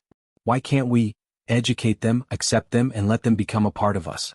We are humans and they are not humans, but they are still humans. When Li Yunxin said this, his expression became more and more serious, as if he was completely immersed in his own world of theory. When the others heard his words, they were all dumbfounded. The things these two were talking about, compared to them it was a completely different world, so they could only listen attentively. Your idea is somewhat reasonable, but it is not the right time. Ling Kongzi listened for a while and couldn't help but refute. There are many things that are one thing to say and another thing to do. Accepting the demons may be like what you said about the great harmony of the world, but it is more likely that they will learn profound Tao, and the demons will gain power. Once this happens, the world will be in danger. In the long run, it is better to suppress them when they are weak. When Lu Laodao heard Ling Kongzi's words, he finally couldn't help but sigh. He didn't stay by Li Yunxin's side for a long time, but Li Yunxin rarely hid anything from him, and even intentionally taught him about the study of heart. So, Lu Laodao knew that this fairy Ling Kong was gradually jumping into a very simple trap. When Brother Xan spoke, his expression and attitude were very sincere, and it was very easy for people to believe him. Then, there would be some flaws in his speech. The people listening to him might not care much about his point of view. But even so, when they heard the obvious flaws, they couldn't help but try to correct and refute. This was like a piece of cotton cloth placed by the water. If it didn't touch the water, it would always be dry. But even if a corner of it was wet, it was hard to say how much water would be absorbed. She only needed to listen to a point of view, and maybe she could always look at it objectively and rationally. However, once she couldn't help but refute, she would have to think deeply. According to Brother Xian's words, this was the first step of self-hypnosis. Fairy Ling Kong fell into the water. He believed that Brother Xian must have a lot of tricks, such as his understanding of this Ling Kongzi. But Lao Dao felt that he didn't disappoint Brother Xian's teaching by being able to see this level. At this time, Lao Dao had become the third calmest person in this building. He wanted to see what Brother Xian was going to do. So it's still the same question. Hearing her words, Li Yunxin didn't get angry. Instead, there was a sad smile on his face. In the first place, he was a rare handsome man, and Ling Kongzi felt that he was rather interesting. At this moment, seeing him smiling so sadly and thinking of his previous confident look, she suddenly felt a bit of sorrow and pity for him. Why do you want to cultivate? Cultivation runs through your life for years, decades. If one day you find out that it's just a bubble, That cultivation won't lead to immortality and immortality? What will you do? It's like I've spent so many years thinking about this world where humans and demons coexist in harmony. But in the end, I found out. It's just like what you said, my previous thinking was stupid and inappropriate.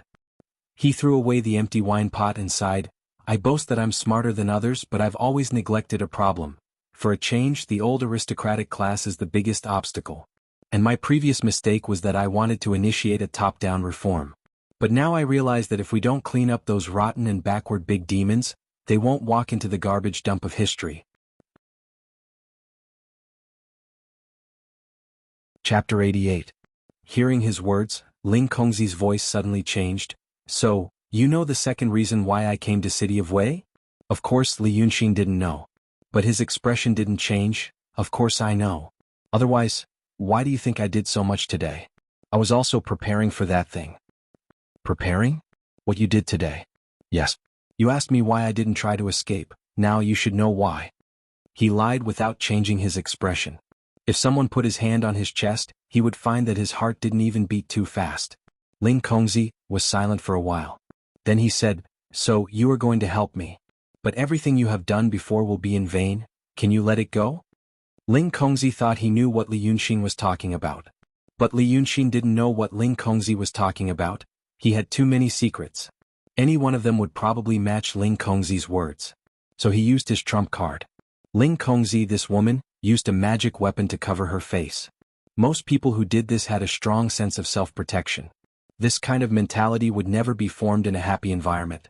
According to his experience, people who were like this after adulthood either suffered from long-term domestic violence when they were young, or came from a single-parent family and lacked a sense of security. Most of these people also liked to suppress their desires and see curiosity as a scourge. But this kind of human nature could only be suppressed, but it was absolutely difficult to eradicate. Once it was provoked at the right time, it would erupt more strongly than ordinary people. He had seen too many people like this in his previous life. They usually looked aloof and indifferent, but often for a person or something, they would show perseverance and endless enthusiasm that ordinary people couldn't achieve. In view of these two encounters, he had formed an image of this fairy Ling Kong in his heart. He sighed and slightly raised his head. His eyes looked sad and blurred, but there was a kind of pure and clear persistent emotion. He opened his mouth slightly. His lips, which had become redder from the alcohol, were trembling slightly. Then, he leaned forward slightly and took a deep breath after a short, well-timed gaze. His breath trembled a little. It seemed that he was suppressing some strong emotion, which made his voice tremble slightly. But this trembling made him look even more affectionate, and his words also seemed to come from the bottom of his heart. For you, I can give up the whole world. After a second of silence, Ling Kongzi leaned back slightly, raised his hand and pointed at Li Yunxin's throat. His voice became a little sharp because of his excitement, and he sounded like a junior high school girl whose braid had just been pulled. What are you talking about? The reactions of the others were actually not much better than hers. Most of them were in a slightly dazed state. What the hell? On such a stormy night, the head disciple of the Langya cave master had encountered a powerful enemy of unknown identity that he had been searching for all this time. In the end, he actually confessed to her? What kind of play was this? Lu Laodao was dumbfounded. He had thought of 100 ways that Brother Xian might have used, but he had never thought that he would actually do this. She pressed against Li Yunxin's throat. But his face did not show any panic. He just stared straight at Ling Kongzi's face. After 3 seconds, he suddenly laughed bitterly, turned his face away and shook his head. Just take it as I was talking nonsense. This kind of thing. In fact, I don't believe it myself. He turned his face slightly and looked at Ling Kongzi sadly, but he had already avoided her fingers. Do you know the first time I saw you? When I first saw you, I couldn't tell if you were good-looking or not. I also didn't know what kind of character you had. I was doing something bad, but you caught me doing it. I was so disgusted with you. Where did this hateful woman come from, coming to my house in broad daylight? What are you trying to do? Ling Kongzi's heart slightly sank. She did not know why she was disappointed, but she was somewhat disappointed. To hell with it. Then she heard Li Yunxin say, but later I told you about communism. I thought about it alone for many years and came up with it. Others would not have the patience to listen to me. But you, only you, all these years the only one, who listened to me. I think you probably don't understand my feelings at that time, for many, many years. After many, many years there was suddenly a person who made me feel, so this person really exists. This person really can understand what I'm thinking, really is the person I've been looking for in my heart. He sighed slightly, reaching out his hand to the perverted eating picture on the table and gently stroked it. As he said those passionate words, Ling Kongzi's eyes flickered and she did not want to look at his eyes. At that moment he seemingly subconsciously made some noise on the table. Naturally, Ling Kongzi came to look at the picture. Looking at the picture, she was slightly stunned for a moment. It was at this moment that Li Yunxin was completely sure of one thing. So he finally smiled and said softly, "Actually, I'm very lonely." The sentence was like a curse. After saying this, Ling Kongzi's hand trembled slightly and she finally put it down. She suddenly experienced the first confession in her life, and it happened in such an era and such an occasion. Even as a cultivator, her heart was in chaos. Then, after listening to Li Yunxin's words, hearing those words from a person she did not hate, her heart was suddenly lost and then slightly relieved. She had long lost her calm mood. It was in this state that he was guided until he heard the last sentence. So, her body slightly straightened but soon relaxed again. She panted slightly twice and finally said in a low voice, "I understand." At this time, everyone was dumbfounded. Because no matter what, they could not figure out what had happened. Why did it become like this? But in Li Yunxin's heart, there was already a sneer. This woman was in his hands. He had already grasped something important in her heart. At this moment he had already become her demon in her heart. She was a young woman full of repressed curiosity. Even as a transcendent state cultivator, she was still filled with a strong sense of vigilance when she came to the mortal world. After seeing the pervert eating picture, the first question she asked was whether the art saint was still in this world. At that time, although Li Yunxin could not see her expression, if he could not hear the strong feelings this young girl had for the art saint from her voice and tone, he would really be a deaf person. A soft-hearted but slightly paranoid girl fell in love with a legendary figure. This feeling was destined to not be told to others. Today she met a young man who seemed to be equally interesting. First she was confessed to, and then she heard the same story from the young man's words. If it was an ordinary person, she could force herself to grit her teeth and ignore it. But if it was an ordinary person, why would he have feelings for the art saint? So, she was moved by her own sense of identity and the same sense of loneliness. She felt that she had met her own kind, in a sense the same kind. From the moment this matter had happened, the outcome was already decided. This girl who was full of romantic self-destruction, Ling Kongzi had developed a strong sense of sympathy and identity for Li Yunxin. For a young girl who had not experienced the world, under the guidance of a demon like Li Yunxin, it was difficult for her to realize who and why the complicated and turbulent feelings in her heart were at this moment. And it was even easier to mistake these feelings of sympathy and identity for, this was love. So, on this rainy night, this fairy Ling Kongzi, she had just passed the tribulation of killing, and now she was in the tribulation of love. So, Li Yunxin smiled and said, "I also hope that you will understand." "Then why did you come here?" Ling Kongzi, whose heart had already been thrown into disarray, did not even give it a second thought before he answered. Even though his voice sounded like it had already regained its calmness, and he had once again straightened his back. "What I understand are those ideals that you spoke of. It's not something else. You are an interesting person." After that day I carefully thought about what you said. So, I know that what you said before should not be false. The theory of communism. If you made it up on the spot to deceive me, you could not have said it so carefully. In my opinion, if you thought about these things by yourself, you probably could not have come up with it without 5 or 6 years. So, I understand and believe you on this point. So now, what are you going to do?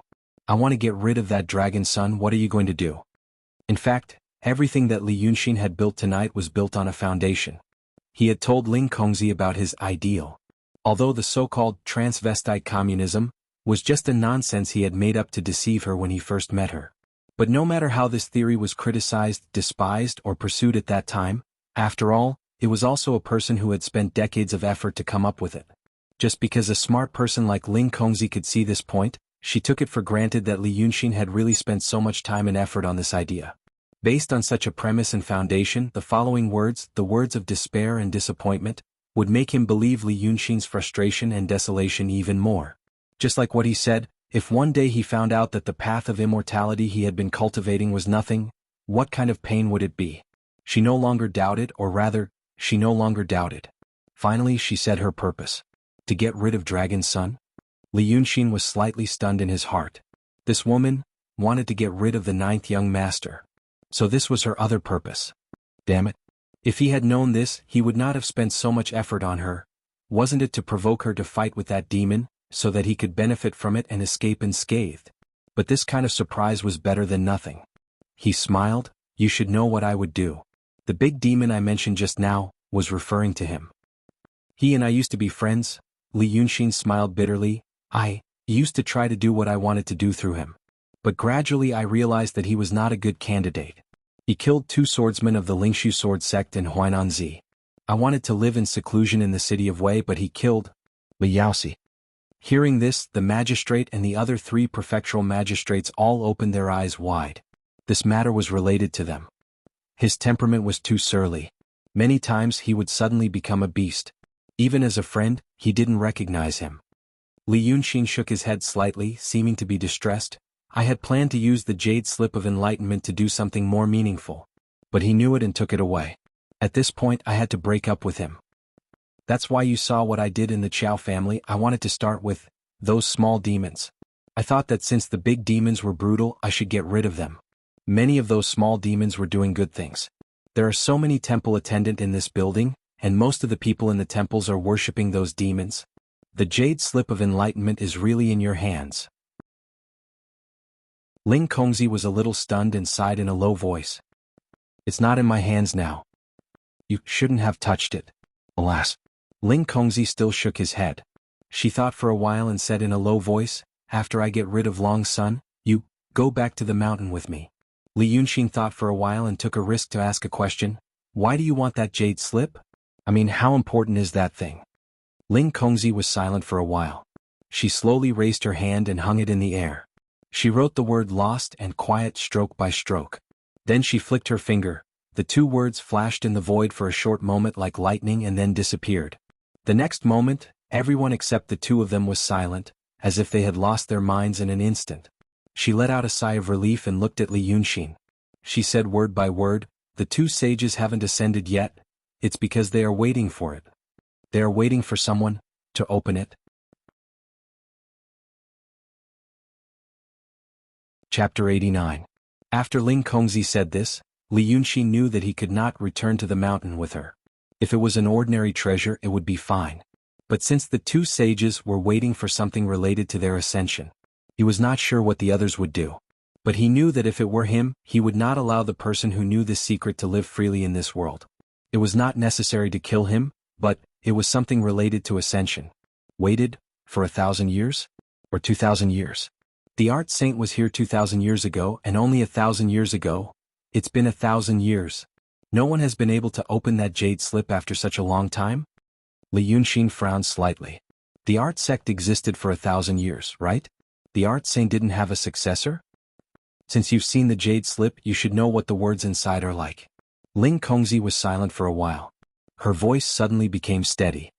Of course, someone has seen the jade slip and read the words inside.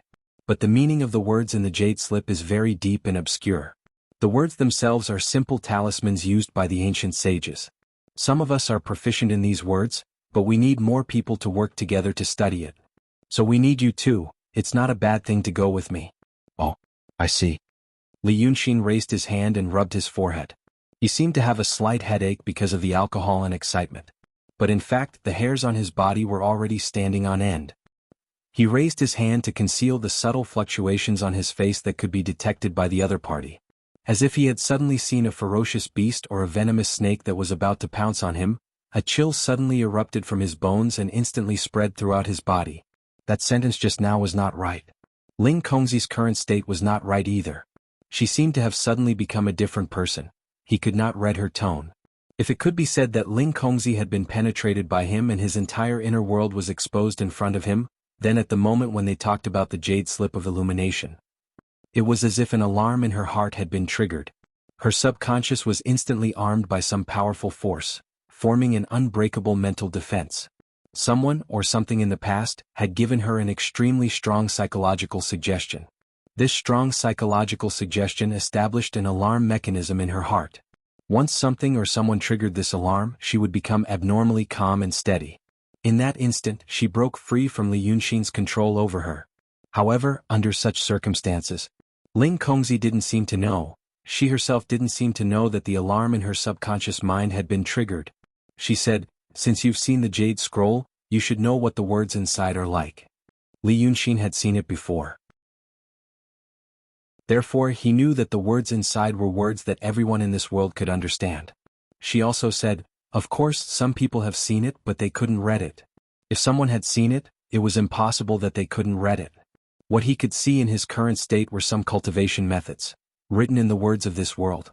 And the art saints set some restrictions on that thing through some kind of spell that only existed in this world. So, he needed to advance to a higher level before he could see some other things. But as far as he knew, there was absolutely no problem of not being able to read it. This meant that neither she nor the someone she mentioned had really opened the jade slip of illumination and read the contents inside.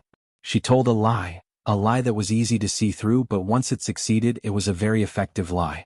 This was because she or they probably believed that no one could know the words that were opened on the jade slip of illumination.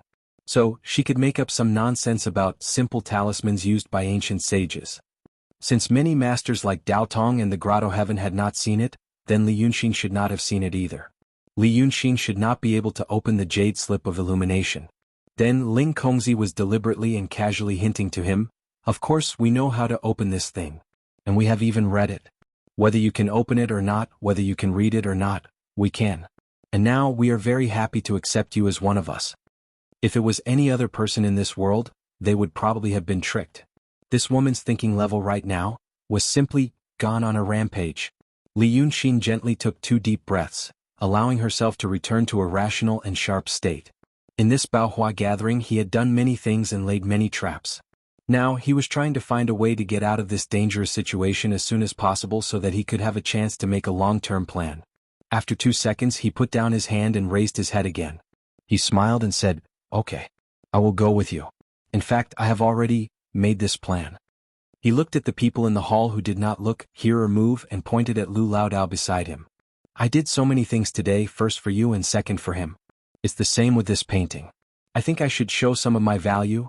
Not only am I the owner of the jade slip, but I am also a powerful Taoist painter. Dao Tong and Kenzo need people like me. I am not a pawn that can be sacrificed. But if I leave this Laodao, I have been with him for so long, I like him." Li Yunxin was silent for a while. "You know that I have reached the transcendent state. I need to find my Taoist heart and I need to go through the tribulation. I'm not sure if this Laodao is my Taoist heart or the tribulation. Since someone's Taoist heart is a frog, of course, it is possible that my Taoist heart is a person. If he can become my Taoist heart, then nothing must happen to him. If he is my tribulation, then nothing must happen to him. If he dies as a tribulation, the tribulation will be even harder to go through. That is why I am doing all these things today, and I will show mercy to these unruly Taoists in the future. I want him to live a better life after I leave. My friend, the 9th young master, has seen this Laodao before and I am afraid that he will harm him. So, from this point of view, I also want to get rid of that dragon son." Ling Kongzi seemed to be smiling. "Then why don't you take him with you? The Grotto Heaven is the paradise in their hearts. You know what kind of people you, me, and the high-level cultivators are. Mortals say that cultivators are immortals, but to be honest, after going through so many tribulations, we will feel closer to the demons. He will not like that kind of environment. I don't like being kept in captivity, and he won't like it either. Besides, there is no Cheonghua Tower or Munanju there. In fact, this is a siege. The people outside the city want to come in. Once you walk in, you can't control your body and you can't even think about walking out." Ling Kongzi seemed to be satisfied with his answer. There was a smile in his voice. "It is always interesting to hear you talk. Then tell me, the ghost you want me to catch. Why did you catch him?" Chapter 90. Dragon Sun is looking for him. Li Yunxin looked at Pei Juzi. He didn't know when Ling Kongzi had noticed that something was off with this painter from the capital, but he knew that the possessed painter was already being controlled. Pei Juzi sat upright behind the table, but his eyes showed some panic. He couldn't move. "Dragon Sun and I. Well, I call him the 9th young master. After the 9th young master and I returned to the city of Wei, he disappeared. During that time, something happened near the city of Wei. I thought it was him, but later I thought it was not his method. Some time ago I walked around the city and asked some people. Some people's relatives lived in the suburbs and a cow died in their family. After asking about the cause of death, I knew it was not the ninth young master. The ninth young master eats people, but this thing eats souls. At that time I already had this idea, so I started to investigate the ninth young master. From the annals of the Dragon King Temple, I guessed that he was the ninth son of the dragon, Chiwen. Now you also said that he was the dragon son, so I guessed right. From the annals of the temple, I found that as long as there was a record of abnormal precipitation, there would be people missing. The ninth young master loved to eat people and he was the dragon's son. So I guessed he was the temple's Wei River Dragon King. If he was the Wei River Dragon King, this area would be his territory. I thought he should be a family man. According to his appetite, he only ate about 10 people every year near the city of Wei, which was already very restrained. So now someone was making trouble in his territory. Although it was eating the souls of cows, he couldn't bear it. But later I found out that not only cows, but also many poultry died like that. But as for cows, one cow could change a farmer's life's luck. It was a big animal, so everyone talked about cows. So I guessed that the ninth young master was looking for this thing. Damn it. Just now when he came in, the world was raging. He, on the other hand, kept looking up at the sky. I could see he was a little pleased with himself. Because the ninth young master should be looking for him in the sky above the city of Wei. But I'm curious. To be able to prevent a great fiendish demon like the ninth young master from finding it, yet we are able to restrain it. But just now I didn't feel any yin qi at all. So, who the hell are you? He had already turned to that Pei Juezi, and asked sincerely and curiously. Ling Kongzi flicked his finger as if he was undoing some kind of restriction. Thus this Pei Juezi spoke in a human voice. Why have you bound me? As expected, you can speak human language. Li Yunxin praised from the bottom of his heart. I thought he didn't know how to speak human language when he was so quiet and only the manager spoke. It seems to be a 100-year-old ghost. Ling Kongzi said, it's normal for it to learn human language. They were originally human beings, but after becoming ghosts, they were lucky enough to wander around the world of the living, so they became silly. But if they stay in the world of the living for a long time, they will slowly learn human language. Look at this one, it has at least 200 years of cultivation. I don't really understand this. In that case, if a ghost lives for a long time, isn't it no different from a human being? Then it will be stronger. Look, it can even use magic. Li Yunxin asked for advice and Ling Kongzi answered him. Only this ghost stared at him and kept asking, why have you bound me? At this moment, it showed its difference from a human. Ghosts are, after all, nether spirits. Ling Kongzi answered patiently, the spirit and the body are originally one and inseparable. When the body dies, there will be a ghost. The reason why it is called a ghost instead of a spirit is that the body is the hall of the soul. When the body dies, the spirit will definitely be damaged. Without the hall of worship, it will become a ghost. So a ghost is actually a damaged spirit. Since it is damaged, it can't be repaired. So no matter what, it will always be different from other people. For example, a ghost will always have an obsession. Some things were actually parts of its body that it had lost, and it was difficult to remember them. It could only remember them clearly if they were made up. Listen to this ghost. Is there anyone who still speaks like this? Previously, Li Yunxin only felt that this big ghost's words were strange.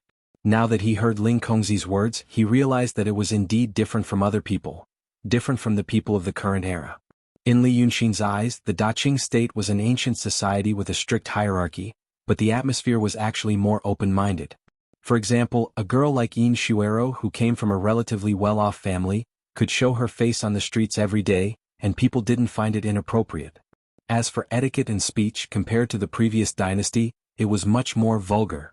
For example, Lu Laodao didn't really understand the rules of today's Baohua gathering. Although it was called an ancient etiquette, it was actually a secular etiquette that ordinary people in the previous dynasty would follow. As for speech, in the previous dynasty, regardless of gender, everyone addressed him as Lord. The people of the Daqing state mocked the previous dynasty for being pedantic, saying that when two people argued and swore, they still addressed each other as Lord is a ruffian, which was quite funny. Looking at this big ghost now, he addressed him as Lord. I need this ghost. Li Yunxin said, it's not suitable here, I have to bring it back. The ninth young master is looking for it, maybe it knows something about the ninth young master. No matter what, he used to be my friend. Even if I have to deal with him, I want to be the one to do it. So I want to know more about him. He looked at Ling Kongzi and repeated, I need this ghost. I hope you can help me. When this is over and I get the Jade Scroll, I will go back to the mountain with you. Ling Kongzi seemed a little hesitant.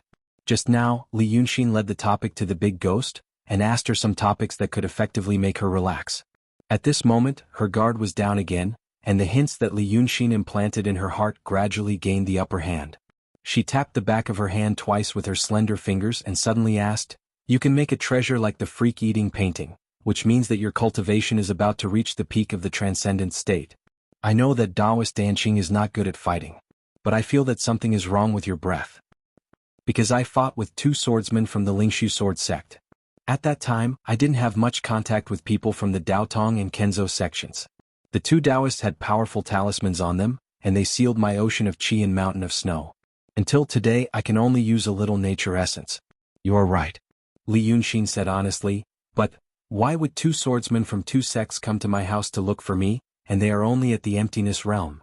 They said that a Lao Dao said that I have the 10,000 miles of mountains and river painting in my house, and they came for the painting. I believe the words of those 2 idiots, but I don't believe that the person who guided them to me was really for the painting. It was probably just an excuse. According to the 2 swordsmen, the person was on the verge of death, and that's why they found me. So I want to know who is that person. He told the truth about his situation, knowing that it would put Ling Kongzi at ease. This was what the other party wanted to know. He also knew that the other party would have doubts. In that case, I'll listen to you for now. I'm not afraid of any tricks from you. As long as I bring you up the mountain, everything will no longer be a problem. With this mentality, the other party knew that he was not an idiot. If the other party was confident that she had absolute power to control the final outcome, and if she had a good impression of him, she should not mind some of his little tricks. And she should also know that he was a difficult opponent. As expected, after he said this, Ling Kongzi thought for a while and said, Oh, I see. I can't tell you about that person for now. As for the things you want to know about this ghost, it's up to you. If you want me to help, just tell me. But as for the time, I hope it won't take more than half a month. I've been out for a long time, it's time to go back to the mountain. Okay. Ling Kongzi thought for a moment and said, You're an interesting person and a smart person as well. But there is one thing. I'd better make it clear. I am a Taoist at the peak of the transcendent state. Previously, the 2 swordsmen of a lower realm could seal your ocean of qi with a talisman. You should know that the Daotong cultivators have some tricks in the fight. So if I want, within 10 miles of the city of Wei no one can live. I hope you can make the right decision. Chapter 91. Li Yunxin raised her head without the slightest hesitation and gave a sincere smile. Okay. I won't do anything stupid. Ling Kongzi looked at him for a while and felt that other than some sort of fanaticism in his eyes, he didn't notice any other abnormalities. Thus, he let out a low sigh and lightly tapped his finger on the table. An invisible force undid the inhibition she put on everyone. However, for these people, the conversation between the 2 masters only lasted for a short moment.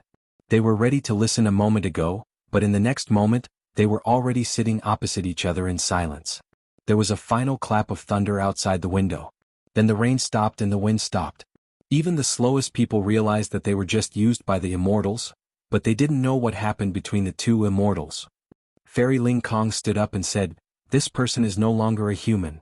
She pointed at Pei Juezi, a ghost with 100 years of cultivation has possessed his body. Pei Juezi's soul has been devoured.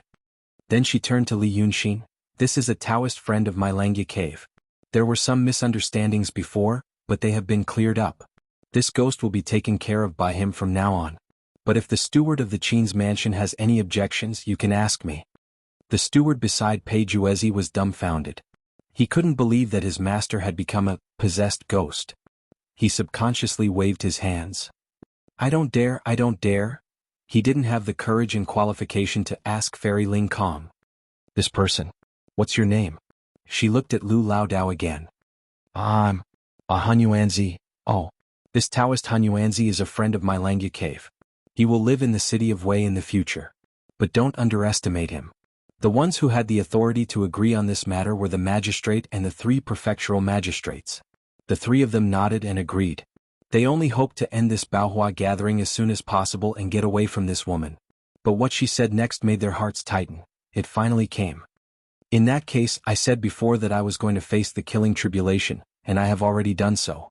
Ling Kongzi took 2 steps and said unhurriedly, many of you know Panenzi, Ling Su sword sex Panenzi. Some people knew that he had returned to the mountain gate, but in fact he hadn't. I killed that person. The hall instantly became silent and no one made a sound. As for why I killed him, you should know. You secular people don't think there's anything wrong with killing and eating poultry. But if a domestic fowl kills its own kind and then gives it to you to eat, I think it will not be happy. Among our Daotong and Kenzo, there are many who were born in the secular world.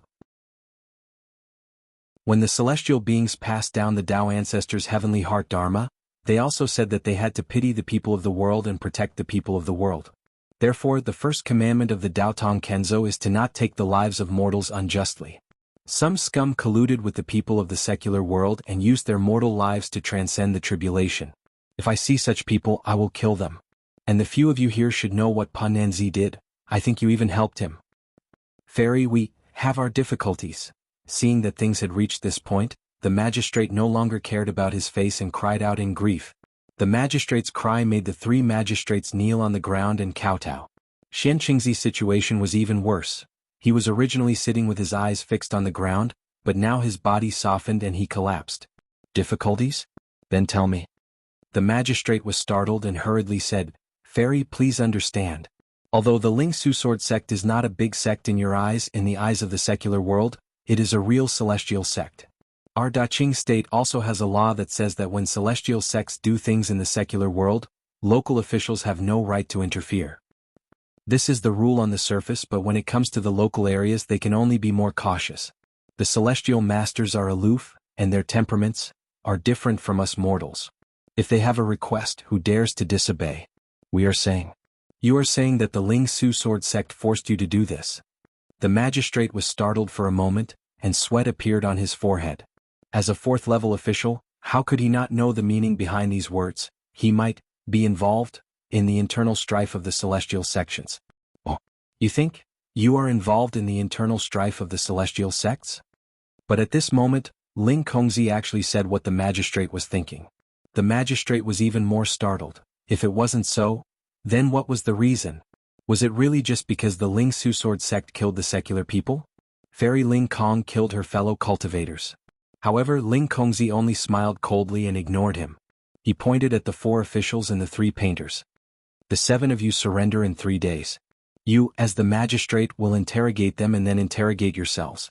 Since you are secular people, you will be dealt with according to the laws of the Qing kingdom. If you dare to be biased, I will deal with you according to the rules of the celestial sections. After saying these few words, the rain outside the building had actually stopped. Ling Kongzi stood in the middle of the field and slightly raised his head to look at the sky for a while. He then said to Li Yunxin, in 3 days I will go see you. The scroll. It was drawn for you, so it is yours. Okay. She took a step and walked out of the building with just 1 step. Thus, everyone was looking at him. Li Yunxin stood up from behind the table and stretched his arms a few times. As soon as he turned his head around, he saw that the prefectural magistrate, as well as the painters, were still staring at him. He made a fuss and called out, Aya, if I were you, I would run to the yamen right now and work hard, study hard, and live hard. Because, do you know how she kills people when she is angry? Have you seen sticky and thick rice spilled all over the ground? If you replace that thing with a bloody paste. Okay, don't look at me like that. I definitely won't plead for you, and I won't think of a solution for you, much less help you. Because right now, I am in a hurry to do something else, to talk to these fellow cultivators about something serious. To be reasonable, in fact, I am more difficult to deal with than that Ling Kongzi. I will not be lenient in killing people. Get lost. I haven't even eaten yet. After a quarter of an hour, only Li Yunxin and those wild Taoists were left on the 2nd floor of the Qianghua building. They had originally ordered delicious food, but now all of them were served. But it was not a table, but a table for 8 people, just like the wedding ceremony of the Daqing state. There were many people like Lu Laodao who had been hungry all day and only hoped for this meal, but at this moment, they were not in the mood to eat the food. Since they realized that Li Yunxin probably had an extraordinary identity, they were guessing why he asked them to stay. When all the dishes were served, Li Yunxin stood up and smiled, I know you are all hungry, so I will make it short. Chapter 92. All of you are temple attendant and temple master. You must have worshipped a god. But I don't need to tell you, most of them are not real gods and whether they have Reiki. Look, the situation of the religious circles around the city of Wei is that your family worships the Dragon King, my family worships the Old Lord, and his family worships the Mountain God. The people of Wang Village are used to worshipping the Mountain God, and the people of Nyoja Village like to worship the Dragon King. In fact, they are all asking for the same thing. But when the people of Wang Village went to Nyoja Village, they accidentally sprained their ankle and wanted to pray for a speedy recovery. Oh, is this the Dragon King in your family? What if the Mountain God doesn't like it? This will cause a loss, right? So, my friends, it is necessary for us to change to a more professional way of management. What do you mean by more professional? It means to use the same brand and expand the scale. All the religious circles around the city of Wei should unite and worship one God. In this way you are the same God in Wang Village and the same God in Nyoja Village. Both families will benefit and the future will be wonderful. I'll go on. The only person who dared to interrupt him at this time was Shirqueezy. She was sitting at the same table with Lu Laodao, and they had a private conversation just now. She didn't know what Lu Daoist said to her to make her feel at ease.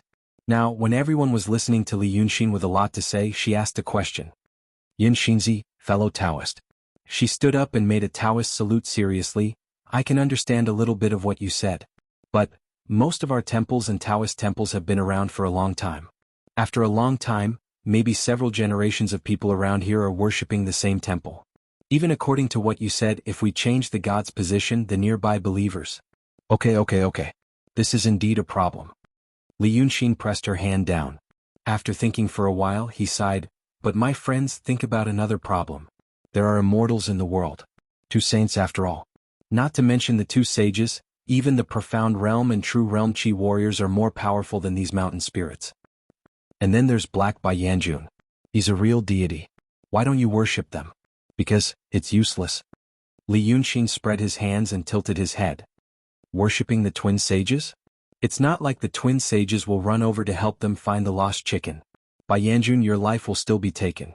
That's why people who are too aloof and unapproachable will have this problem. Then you can go and worship those mountain spirits and wild monsters. Although they might not grant you everything you ask of them, they will occasionally do something for you. That will make you popular. So, in fact, we simple and lovely villagers are very sincere pragmatists. Of course, I can understand, who has the energy to talk about philosophy when they don't even have enough to eat? So, you don't have to worry that they won't worship just because they changed their deity position. Even if you change it to a Gun-era Black Demon Immortal and say that it's not a temple but a Demon Immortal castle, as long as they come in they will feel comfortable. Occasionally they will hear someone say that the Black Demon Immortal's spirit has manifested. After a long time, when you want them to worship, they will obediently do as you say. Cough, fellow Taoist Yun Xinzi, this Black Demon Immortal? Don't mind these details, it's the primordial deity, it's not surprising that you haven't heard of it. Li Yunxin said quickly, so, I already have a pilot unit here, fellow Taoist Yun Yuanzi's Dragon King Temple.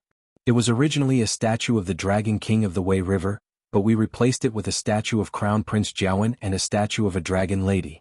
On the first day the response from the villagers was very good. Right? How much did we earn last month? It's not even a month yet. But as of now, the revenue from incense offerings is 3 taels of silver. It's the previous 2 months. Lu Laodao answered obediently. Li Yunxin spread his hands. So, my friends, look, we've gained both fame and fortune. I know what you're worried about, but the deity position that I personally painted for you is indeed filled with spiritual energy. Not only is it filled with spiritual energy, it also calms the heart. Once our Wei City's religious community reaches a consensus to worship these 2 deities, we'll change from extensive production to intensive production. Isn't that great? The wild Taoists looked at each other, but no one spoke first. In fact, they all knew Li Yunxin's means. The paintings that he made should be fought over crazily. But now, he seemed to have some grudges with that Ling Kong fairy. Although this Taoist Yun Xinzi looked young and promising, and also had a strong background. But since it was a fight between 2 tigers, they, as nobodies, didn't have the guts to get involved. Li Yunxin sighed. Think about it, my friends, I'm a reasonable person. I'm also thinking for the sake of our Wei City's religious community.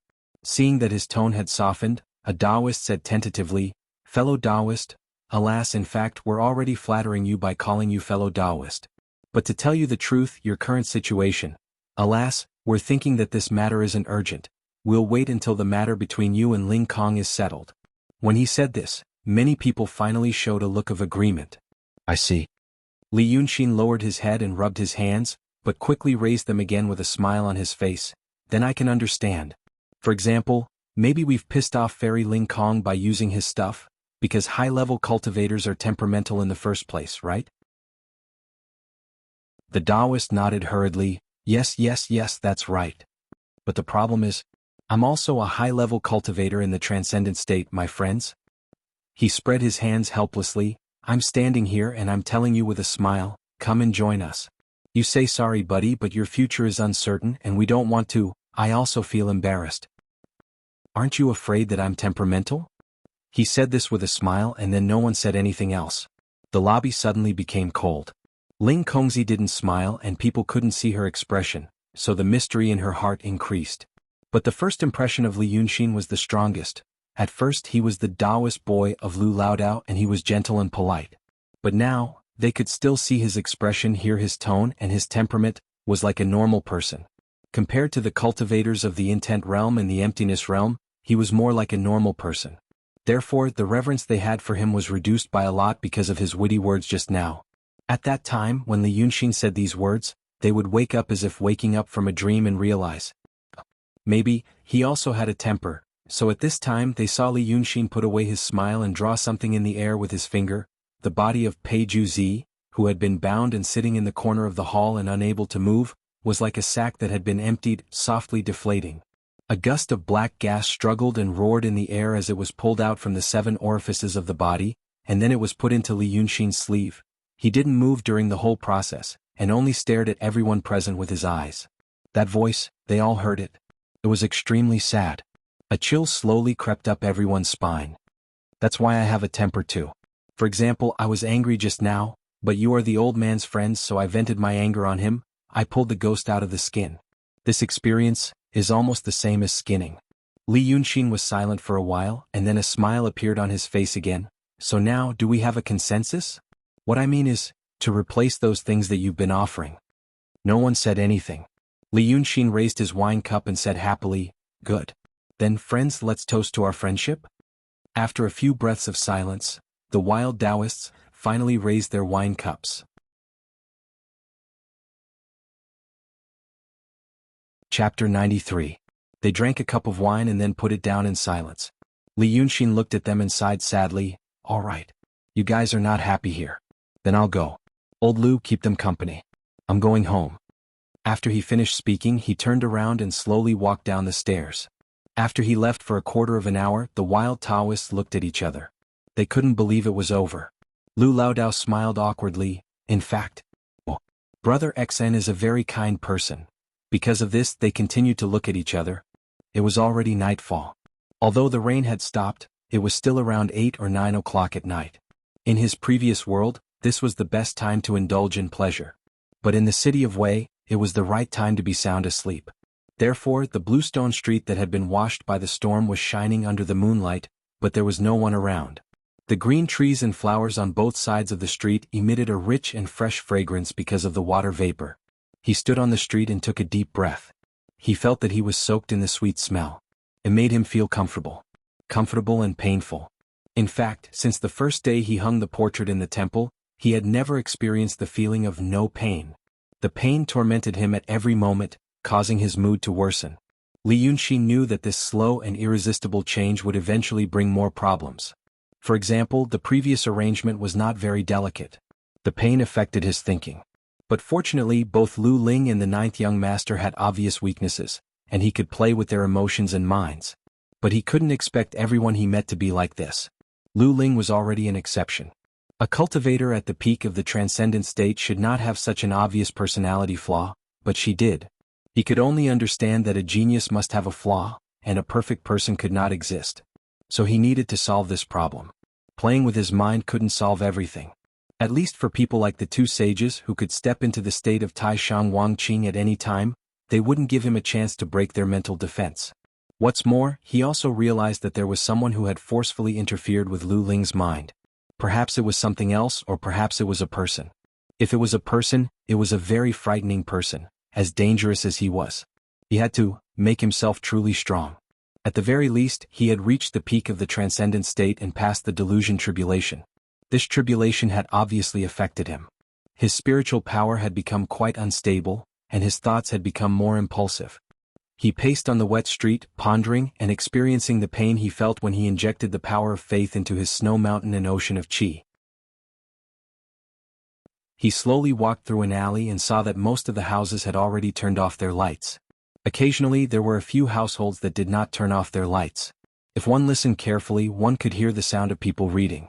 He even saw a shop that had just closed for the day, and the shop assistant was installing the door planks. When she saw him, she paused for a moment and then smiled at him. He smiled at the waiter and asked, "Do you have anything to eat?" His appearance and temperament were infectious. For some reason, the waiter had a good impression of him. He thought for a moment and said, "Yes, but they're all cold now." Li Yunxin tossed a piece of silver to the waiter and said, "Don't worry about it." The waiter happily took it, thanked Chen Fan and went into the shop. After a while he came out with 2 oil paper bags. In one bag were 2 corn pancakes and in the other bag were some coleslaw and some shredded chicken.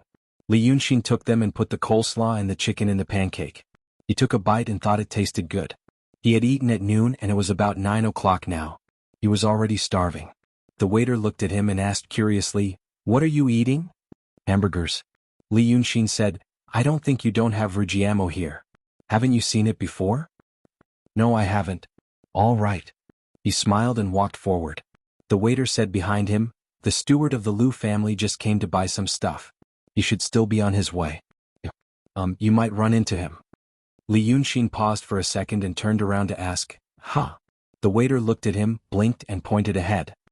"Aren't you a Taoist priest from the Liu family?" Li Yunxin turned around and looked in the direction he was pointing. After thinking for a while, he understood.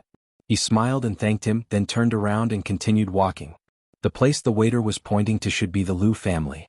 There were lights in that direction. Judging from the brightness, it should be a big house with candles. Listening carefully, there was music. Of course it was morning music. Someone had died in that house. He was wearing a Taoist robe and walking alone on the street at this time. The waiter probably thought he was a Taoist priest performing religious rites in the Liu family. The custom of the Qing kingdom was to fast at night when a family held a funeral. The waiter probably thought he couldn't take it anymore, so he kindly reminded him that the steward of the Liu family might be up ahead, so he didn't want to be seen stealing food. Li Yunxin pondered for a moment. In the end, she felt that a dead person was inauspicious, so she decided to take a detour. There was a big locust tree in front of him. The locust flowers had bloomed, and their fragrance was intoxicating. It had rained earlier and a lot of the locust flowers had fallen. Now that they were steamed, the smell was even stronger. To the left of the locust tree was another fork. Li Yunxin walked to the side of the locust tree and stopped. Then he made a sound of surprise and stared at the locust tree. Someone, or something that looked like a person, he walked out of the tree trunk. He first poked his head out and a scarlet tongue hung from the side of his mouth. Then his 2 hands reached out and grabbed the tree trunk. With a push, his body came out as well. Finally, he stepped out and stood still. Li Yunxin looked for a while and laughed involuntarily. It is said that locust trees are mean and unlucky. So that's what it is. You came out from here. Mr. Bai, this is the second time we meet. The person who came out was Bai Yanjun. Bai Yanjun, whose face was as white as his clothes, heard these words and immediately widened his eyes. He stared straight at Li Yunxin. "If I guessed correctly, the 2 of you must have a division of labor. You are in charge of taking in the good guys and the Black King of Hell is in charge of taking in the bad guys," Li Yunxin said with a smile. "The person who died in the Liu family is not bad, right? That's why you are here?" Bai Yanjun still stared at him and did not speak. When Li Yunxin finished speaking, he said in a shrill voice, "You can see me?" Li Yunxin frowned. "Is this strange? Or can I only see you in my dreams? I'm not dreaming, am I?" Bai Yanjun did not speak anymore. He walked over slowly and reached out his hand to Li Yunxin. His hand was also pale, but his fingernails looked neat. Li Yunxin did not dodge. At first, he found it interesting when he saw the King of Hell come out from the old locust tree that was said to be unlucky. Then, he remembered what the 2 had said previously and decided to take this opportunity to ask again. Was he surprised or not? Was he afraid? Who would not be afraid when seeing this thing that had always existed in legends? But Li Yunxin knew how to be an interesting person. It was as if he could see this Bai Yanjun as if he was looking at a ghost. It was quite an amazing thing. And now, this Bai Yanjun also wanted to see what was happening. It did not seem to be malicious.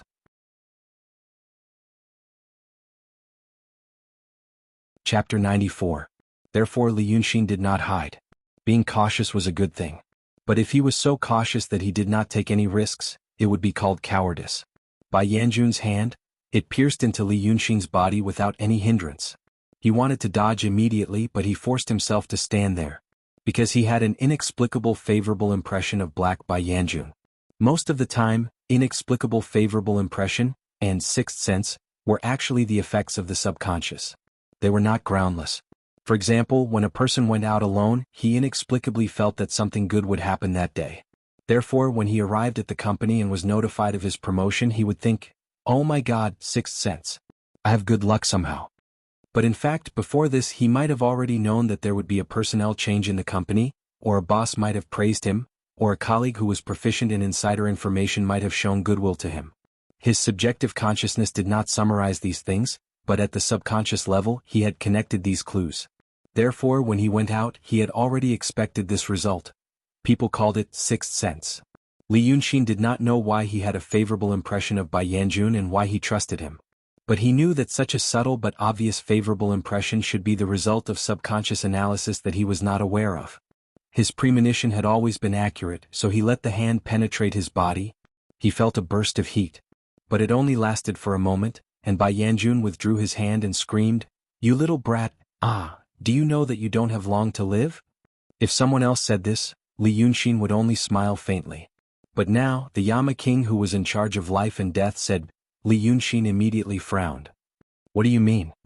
Bai Yanjun stared at him, a pair of pure black eyes like two bottomless pits. In a moment of desperation he stuck out his tongue to make himself speak more fluently. "You little brat, you really don't know the pros and cons. How do you think you can see me? Although I don't know where your soul came from, you reincarnated into a human body. Since you are a human body, why don't you cultivate the spiritual power of heaven? Now you are being worshipped by the masses. How can the power of faith be obtained by a human like you? Your snow mountain and ocean of qi are already riddled with holes. You're not far from death." Li Yunxin's expression changed slightly. He composed himself and said, "I do know about this matter. But what if I slowly replace the spiritual power in my body with the power of will and reconstruct my snow mountain and ocean of qi? In the future, I won't practice the heavenly heart technique anymore, I'll switch to practicing the divine path. Is that not allowed?" "Tsk, you are really a newborn calf. You think no one has thought of this before?" Bai Yanjun's voice became sharper and sharper. "It's possible. However, a human body could not use the power of hope. Your ocean of qi and mountain of snow is like a house with stone walls, and the power of vow is like scattered sand. Now that your house is sealed, you can slowly exchange the loose sand for the stone. This big house won't collapse in a short time. You can also use your spiritual power to undo some of the seals. But in the future, when you receive a lot of the power of wishes, how can scattered sand support a big house? You are not a spiritual monster or a mythical beast. Did no one teach you this common sense of cultivation?" Li Yunxin was speechless. He stood quietly under the tree and thought for a while. Then he sighed helplessly. "No one taught me. They are all fucking professors. Who would teach me that 1 + 1 = 2? Then what if I don't absorb the power of hope now? Your foundation has been destroyed by yourself. It will be like this for the rest of your life." F***ck. Li Yunxin touched his forehead. "This is 2F** king big. Then, do you have any ideas? You are experienced and knowledgeable. Can you give me some advice?" Bai Yanjun stared at him and sized him up again. Tsk, you little kid. It's fine if you are not afraid of me, but you still want to take advantage of me. There is a way." Li Yunxin smiled in her heart and finally heaved a sigh of relief. It was blackmail by Yanjun. He was not some random monster who controlled the life and death of the whole world. How could such an existence have the time to care about someone's life and death? If Bai Yanjun said so much because he saw him out of curiosity, it would be as funny as the president of his era who saw a man who was owed his salary and followed him to ask for it. "Because we have met before." Li Yunxin was in a better mood. "Last time you didn't accept the souls that died because of me. You also mentioned a senior. After these days I think, that senior, is he the art saint?" After he finished speaking he took another bite of the cake. Bai Yanjun gasped. You little kid, you still have the mood to eat cakes. How dare you? Li Yunxin spread his hands. What else can I do? Isn't it all up to you to decide? In fact, I am quite curious. What happened to the previous one? Why didn't you accept me? Doesn't this mean that even if I accidentally die, I don't have to be afraid? Ha! Bai Yanjun sneered. If you die, even if I don't accept you, you will still be a wild ghost that has lost your mind. What's the use? Oh. Li Yunxin thought for a moment. All right. Fine, then I am unlucky. After saying this, he continued to walk forward with the biscuit in his hand. After 3 or 4 steps, he heard Bai Yanjun shout, You little kid, aren't you afraid of death? Everyone has to die. It may be as heavy as Mount Tai, or as light as a goose feather. Li Yunxin said vaguely while chewing, I just accepted a big ghost today. It has cultivated for hundreds of years, and I feel that it is living a good life. Since there is no other way. If I die, you won't accept me. Then I will muddle along for hundreds of years and become a ghost king. At that time, if I show my face, everyone will be afraid of me. Won't I be able to cultivate godhood and receive the power of wishes? What's there to be afraid of? The White Hell Lord, who was busy every day, would not tell him so much for no reason. Li Yunxin knew that he must have something to ask of him.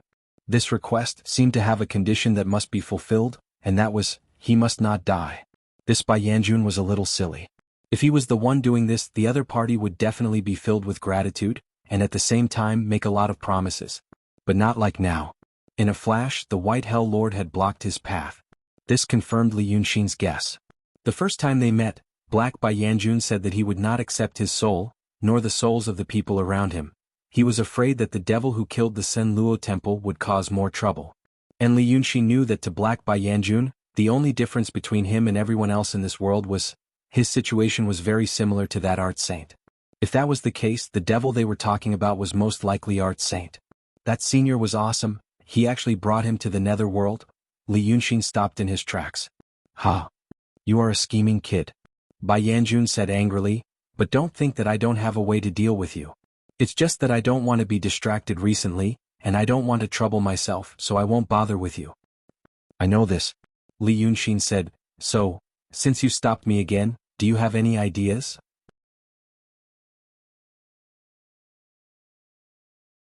Chapter 95. Bai Yanjun let out an inexplicable sharp laugh, as if it had found a way to vent its anger. I have a way. It squinted at Li Yunxin. Do you dare to die? Li Yunxin's expression remained the same. And then? Then I won't take your soul. You can take over my body. It sounds like a trap. Li Yunxin said calmly, I know several situations of taking over a body. But the most optimistic one is Qiao Jiesen. Her body becomes an immortal skin, but she also loses the 5 senses of a human. Not to mention rebuilding the snow mountain and ocean of Qi. Bai Yanjun laughed again, its voice full of malice. Why be a human? You can accept being a ghost, but can't you accept being a big animal?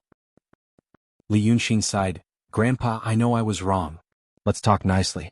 What's the matter? Bai Yanjun laughed again. You are indeed a big animal.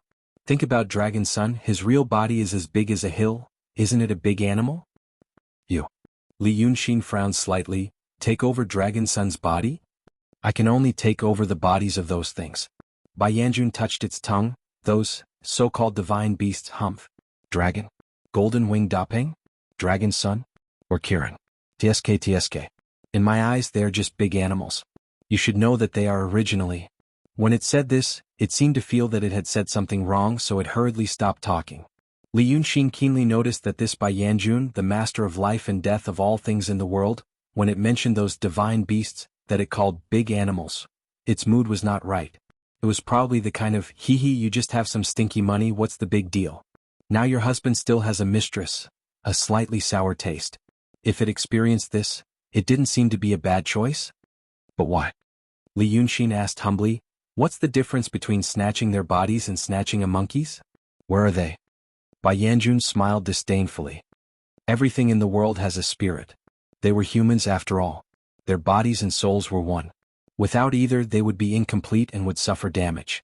Because of this, after seizing someone's body, they will lose their 5 senses and only have an empty body. As for those beasts that have yet to develop intelligence, how can they possibly contain such a delicate thing like a human soul? Li Yunxin frowned. That dragon, Qilin, and Rock. Weren't they originally beasts as well? Humph, what do you know? This could not be said. I don't want to tell you either. Bai Yanjun rubbed his tongue impatiently. You only need to know that when a person dies, only his shell remains. But when those big animals die, they have to leave an empty space. Leave an empty space?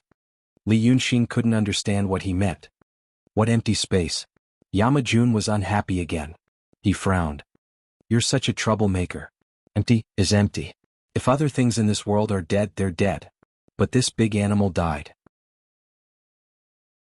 Although its body is gone, there's still an empty space. It needs your soul to make up for the empty space. Hey, you'll know when the time comes. Hearing what it said, Li Yunxin pondered for a moment, and understood. He didn't know whether this Bai Yanjun didn't want to say it like that, or this world didn't have such a saying. Li Yunxin felt that the empty space in its mouth, if he replaced it with a word he could understand, was actually godhood. This so-called big animal seemed to be hiding a secret. Thinking of this, he felt more at ease. He respectfully saluted this Bai Yanjun. Jun Shang, please continue to teach me how to do it. So you're so useful to me, then I'll immediately kneel to you. Transformation seemed to make Bai Yanjun a little surprised. But after a moment of astonishment, she let out a shrill laugh. You little brat, you're really a wonderful person. You're really similar to the Devil King. Ah. Then I'll teach you. Listen carefully, I'll only say it once. If something happens to you at that time, even I won't be able to save you. He spoke quickly and his voice was sharp. But Li Yunxin was smart and remembered it after only one time. But after remembering it, he deliberately asked a few more questions. That Yamajun seemed to be impatient and only used words like, think about it yourself, to dismiss him. Seeing that he couldn't get any more information, Li Yunxin flicked his sleeves and asked the ghost in the sleeve. Unexpectedly, this Bai Yanjun also knew about it. It waved its hand. Why do you make things difficult for this thing? This thing is more than 200 years old. It has been in the city of Wei for more than 460 years. It usually doesn't do evil. Although it devours souls, it only devours the souls of birds and beasts. It never hurts people. You said it killed livestock a few days ago? That's because it ate all the big birds and beasts near the city of Wei, so it went to devour livestock. You said that dragon son wants it? Ah. That dragon son is like a beast living here. He only thinks that the city of Wei is his nest. Such a century-old ghost devouring birds and beasts, of course he wants it. But this thing has some ability. It has been hiding for 300 or 400 years, and the two of them play around like this every few days. Ah, interesting.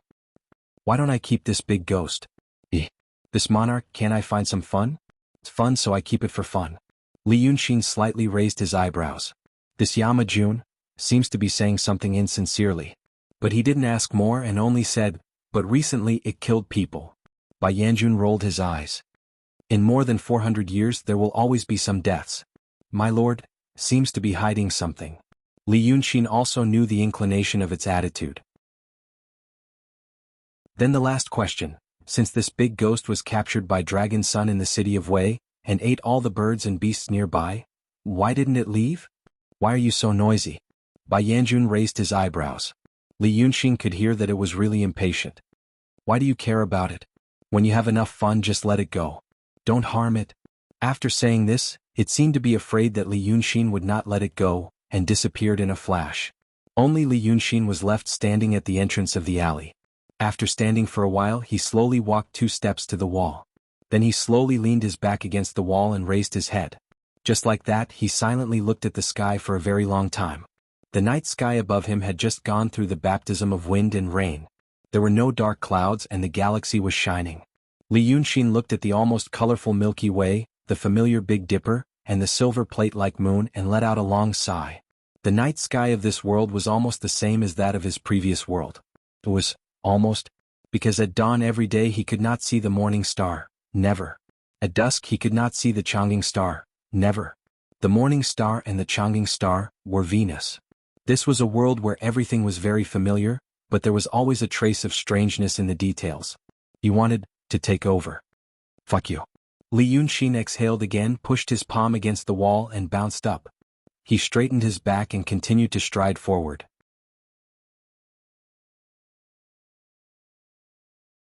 Chapter 96. When Lu Laodao returned home, he saw Brother XN staring blankly at a bronze mirror. A bronze mirror? was a rare item for Lu Laodao. As a man he didn't need to dress up, so he naturally didn't need such an item. Moreover, it was a bronze mirror. The one Brother XN was looking at wasn't the size of a palm, but the size of a pot. Such a large item must be worth a fortune. Laodao had now learned to pay attention to small details like Brother XN, and he noticed that there was some fine white powder in the engraving of the bronze mirror. He immediately knew that it wasn't new, and there was no place to buy it at this time. It's so late, and Brother XN has borrowed this bronze mirror from some girl. Ah, Brother XN. Laodao had drunk a little tonight, but he had restrained himself, so he was only a little more excited than usual. But he had just seen Brother XIN stir up a lot of trouble, and he was also hiding something in his heart. Thus he became a little quiet. After watching him for a while, he picked up a stool by the door and sat down. He glanced at Li Yunxin from time to time as he picked up the fur balls on his sleeves. After picking up the sleeves, he picked up the ones on his collar. But Li Yunxin just stared blankly at the mirror, ignoring him. Laodao sighed in his heart, feeling a little sleepy, so he quietly got up and planned to return to his room. That was when he suddenly heard Li Yunxin mutter as if to himself, "Am I very handsome?" Laodao was stunned for a moment, but he understood what handsome meant. Just like how Brother XN usually said, "so cool," and "so handsome." He knew that it meant he was expressing his approval. So he said, "Yes. Brother XIN is very handsome." Li Yunxin sighed faintly, "Yes. I think so too. That's why a handsome, humorous, understanding and promising young man like me can't die young. I'm only 14, can I use the word die?" Tiske. How could Brother XN say that? Like most people in this era, Lu Laodao hurriedly spat a few times. How can you say that? Li Yunxin only smiled and looked at himself in the bronze mirror. After pondering for a while, Laodao sat down again and said in a low voice, "Brother XN Laodao, I don't have much ability. You've been taking care of me these days. Laodao, I don't know what you said to the fairy from the Langya Grotto heaven and what your plans are. But if it's something bad, Brother XN, don't worry. Will we be able to overcome this tribulation?" Li Yunxin didn't answer him immediately. Instead, he was silent for a while before he suddenly asked, "Old Lu, say for example you are a temple attendant. Now, a person comes to ask you how to do carpentry. He asks you how to use wood to make a big bird that can fly in the sky.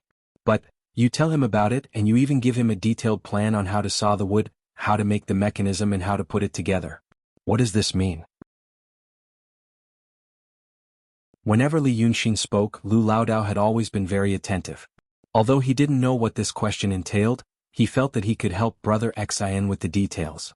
Thus he began to ponder. After thinking carefully for a while, he tried to speak, logically speaking. "I'm a temple attendant. How would I know anything about carpentry, let alone mechanisms? But if I tell you everything, then this method is definitely not what I want. Perhaps someone told me about this method, or perhaps I've seen someone do it before. Brother XN, is this right?" "Of course it is." Li Yunxin looked at himself in the copper mirror and muttered to himself, "It's the leader of hell. How would it have the leisure to study that? The spiritual energy in the painting is so clear that it's almost as though it's a grandmaster? But when I ask it a few more basic questions, it can't answer any of them. It'd be a miracle if it was the one who came up with this method." He stared at himself for a while longer and then suddenly smiled. It was a genuine smile, almost as though all of his previous melancholy had been swept away, and he had finally figured out the crux of the matter. "Awesome." He stood up from the mirror and stretched lazily. "No wonder the twin sages are so awesome. But I've never heard of them causing such a ruckus in the Azura temple. So, is this the reason why that person is so excited? Men really have to be more ruthless with themselves." Lu Laodao didn't know what Li Yunxin had figured out to make him so happy. That said, he always liked this side of Li Yunxin. He was always confident, as though he could solve any problem. Thus he also felt that his mood had improved. Now that he was in a better mood, he tried to ask about something else. "Brother XN, there's something else. It's about my fellow Taoists, them. I know what you want to ask." Li Yunxin paced around the room briskly, and his tone became cheerful again. "You're such a good person. Are you really afraid that they'll get into trouble because of my paintings? You people still have to learn one more thing. The painting is the most rugged and the Sangtai is the one who takes the clothes." He waved his hand strangely. "I'm here as an expert to impart some experience to you. The example might be a little inappropriate, but it's not crude at all. For example, you, Old Lu. You had a dispute with Qiao Duanhong of the Qiao clan, and there's a grudge between you and them. Let's first exclude the fact that you're a pervert or a mental patient, and just say that you're a normal person. Would you go and find the stray dogs one by one just because Qiao Duanhong fed them by the roadside and beat them all to death? Lu Laodao opened his mouth as if he wanted to say that he wouldn't, but he couldn't open his mouth. Li Yunxin spread out his hands. Like I said, the example is inappropriate. I'm not scolding you. Besides, heaven and earth are heartless and treat all living things as straw dogs. There's actually no difference between humans and dogs. I'm just saying, can you understand what I'm saying? Yes. Lu Laodao nodded. Then where are they? Have they gone back to their own homes? They found an inn in the city and booked it. Lu Laodao sighed. They're all waiting for you, Brother Xen. Look at you sighing again. Do you think I'm too overbearing? Sigh. Li Yunxin laughed and walked out of the door with his hands behind his back. The moonlight in the courtyard was like water, and the shadows of the bamboos were dancing. He opened his hands. Look, what a beautiful scene. I could have lived a leisurely and carefree life in this small villa, but there are so many idiots who make me restless. That ninth young master must be crazy. He said I'm interesting and wanted to visit me often. Who the F***ck wants to see me? That Ling Kongzi is a madman as well. He also said I'm interesting and wanted to bring me back to the mountain. I'm F***king scared of being cut into pieces. There's also a retard. Let's not talk about him. He doesn't look like a good person. Oh, actually, he's not a human. You see, I'm just a place of the outer fringe, a fortress. I could have gone anywhere in the world. But, because of my poor background they all came looking for me. Now I'm hiding but I'm still being found. It's because they're awesome. Daotong Kenzo, they're amazing. I'm weak and powerless. That's why I'm not happy now. If I'm not happy, people will die. Li Yunxin turned around and looked at Lu Laodao. Just watch. In a few days these idiots, all of them will die. Not a single one will be left alive.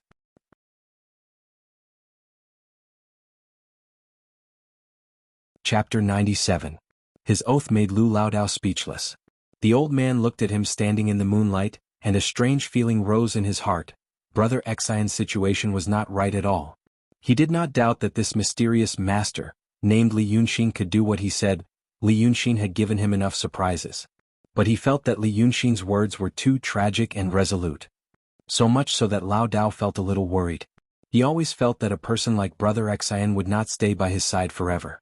One day when the wind and clouds gather, he will transform into a dragon and leave. He sighed in his heart. He spent the night like this. The next day when the sky turned white, Lu Laodao looked into Li Yunxin's room. Brother Xian seemed to have stayed up all night, drawing. He knew that Li Yunxin did not give him the paintings of the temples out of kindness. He must have his own plans.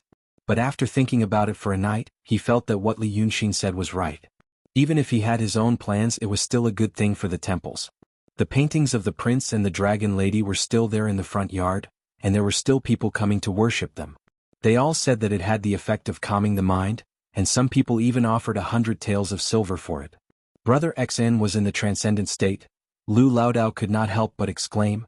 He had heard of Taoist priests and swordsmen in the transcendent state, but who had ever heard of a painter in the transcendent state? After a while, Li Yunxin pushed the door open and walked out, with a roll of paper under his arm. Laodao also hurried out. Brother Xn, what are you doing today? He always felt that he was involved in a big event. This made him very nervous and worried, but he also felt a sense of excitement that he had not felt for many years. Li Yunxin handed him a roll of paper. It's all here. 37 copies. You go and divide it up for them and frame it for offering when you get home. You know what they do. Just tell him that I'll go for a checkup in a few days. Forget it. If he wasn't an idiot, he would know what to do upon seeing this painting. Well, when you're done, tell them to hurry back. I'm going out for a stroll. When Lu Laodao heard this, he suddenly felt his hands become heavy. Those were the 37 idols. Nearly 4,000 taels of silver. He immediately felt a little unsteady on his feet. However, he still stopped him. Brother Xe, what are your plans? Do you want to tell me? Laodao, I'm afraid that I'll ruin your plans. Li Yunxin smiled and seemed to want to say something, but in the end he only recited 2 lines of a poem. I don't know the true face of Mount Lu, only because I am in this mountain. Have you heard of this poem? When Laodao heard this, he only felt that it was good. But he couldn't understand the meaning of it. He could only shake his head. Brother X, and your poem? It's not my poem, it's a poem I copied. He patted Lu Laodao's arm hard and pointed at the paintings. "Settle this matter, please." Although he said it casually, Lu Laodao could hear the seriousness in his words. He nodded seriously. "Don't worry." The two went out together. Laodao went to the inn where the Taoists were temporarily staying, while Li Yunxin went out of the city. He put a simple talisman on himself so that he walked like a gust of wind, fast, but not so fast that it would attract attention. It took him an hour to get out of the city of Wei. He estimated that it was only 8 or 9 o'clock in the morning. Once out of the city, the scenery was totally different. Looking to the east, there was a mountain range that stretched like a dragon, and looking to the west, there was a vast expanse of flat land. A smooth official road went straight to the north. If you followed this official road, you would eventually arrive at the capital of the kingdom of Qing Jinghua. But Li Yunxin traveled with some ox carts, horse carriages and hawkers carrying vegetables for a while, and then turned into another road. Although this road was not as orderly as the official road, there was a row of lush trees on both sides. Behind the trees was an irrigation ditch, and then large tracts of fertile land. There were few people on this road, except for a peasant woman who held a basket of goose eggs tightly in her arms. She vigilantly watched him for a while, and then turned into another small road. So he was left alone and walked for another hour. The trees on both sides gradually thinned, and the field of vision gradually widened. There was a slight smell of water in the air, and there was no longer only the sound of birds and insects, but more background sounds. After walking for a while, he could finally hear the sound of rushing water. At the end of the road was a ferry. There were 2 or 3 small boats moored there. Seeing Li Yunxin coming from afar, one of the boatmen asked in a loud voice if he wanted to cross the river. Li Yunxin looked and shook his head. So they went back to chatting, ignoring him. He got off the road and walked along the river. There were thick reeds growing by the river and there was no river bank. He didn't know how deep the Wei River was, but it was very wide. There should have been a dock on the other side of the ferry, but even with Li Yunxin's eyesight, he couldn't see it clearly. It was hidden in the mist. If he said it was a big river, even if he said it was a big lake, people would still believe it. Li Yunxin was a little absent-minded by the wide water surface. She also saw many huge whirlpools on the surface of the water and the waves brought by the rapid water flow. Who knew how many monsters were hiding under the water surface? He took a few more steps and walked up to a small hill covered with green grass by the river. He stood there and looked at it carefully for a while. As far as he knew, the Qin kingdom was landlocked. There were many dynasties in this world. The Qin kingdom wasn't the largest, but it wasn't the smallest either. Since the Qin kingdom was landlocked, then this part wouldn't be the estuary of the Wei River, but the middle reaches. If the middle reaches of a big river could have such a scene, who knew how majestic the lower reaches of the Wei River would be? The sound of water surged in his ears, and his body was covered in mist. Looking at the water and sky merging into one with no end in sight, he let out a long breath after a while. No wonder, there were people who wanted to fight for the world. When sitting in the study, the word world was only a broad concept. You could imagine mountains and rivers, but in your imagination, you were like a giant looking down on them. They were shrunk in your consciousness. But now, seeing this scene with his own eyes, just seeing this river made him feel majestic. This entire world must be majestic and extraordinary. Adding this thought, this Wei River will be mine. I will soon become the master of this vast and majestic Wei River, the Wei River Dragon King. Li Yunxin held his breath and stared at the extremely wide surface of the water for a quarter of an hour before finally exhaling. It seems that thinking like this makes me feel much better. Alright, my friend, it's time for us to meet. So, he took out a piece of paper from his sleeve. With a flick of his finger, the paper turned to ash. The shadow of the 9th young master appeared out of thin air, standing where he was and staring straight at him. Li Yunxin patiently looked at him for a while, and the shadow gradually blurred and disappeared. He sat down on the carpet like grass, and amidst the sound of the wind and waves, he softly hummed a song. The grassland that witnessed the death of the gods is a field of wildflowers. Far away, the wind is farther away.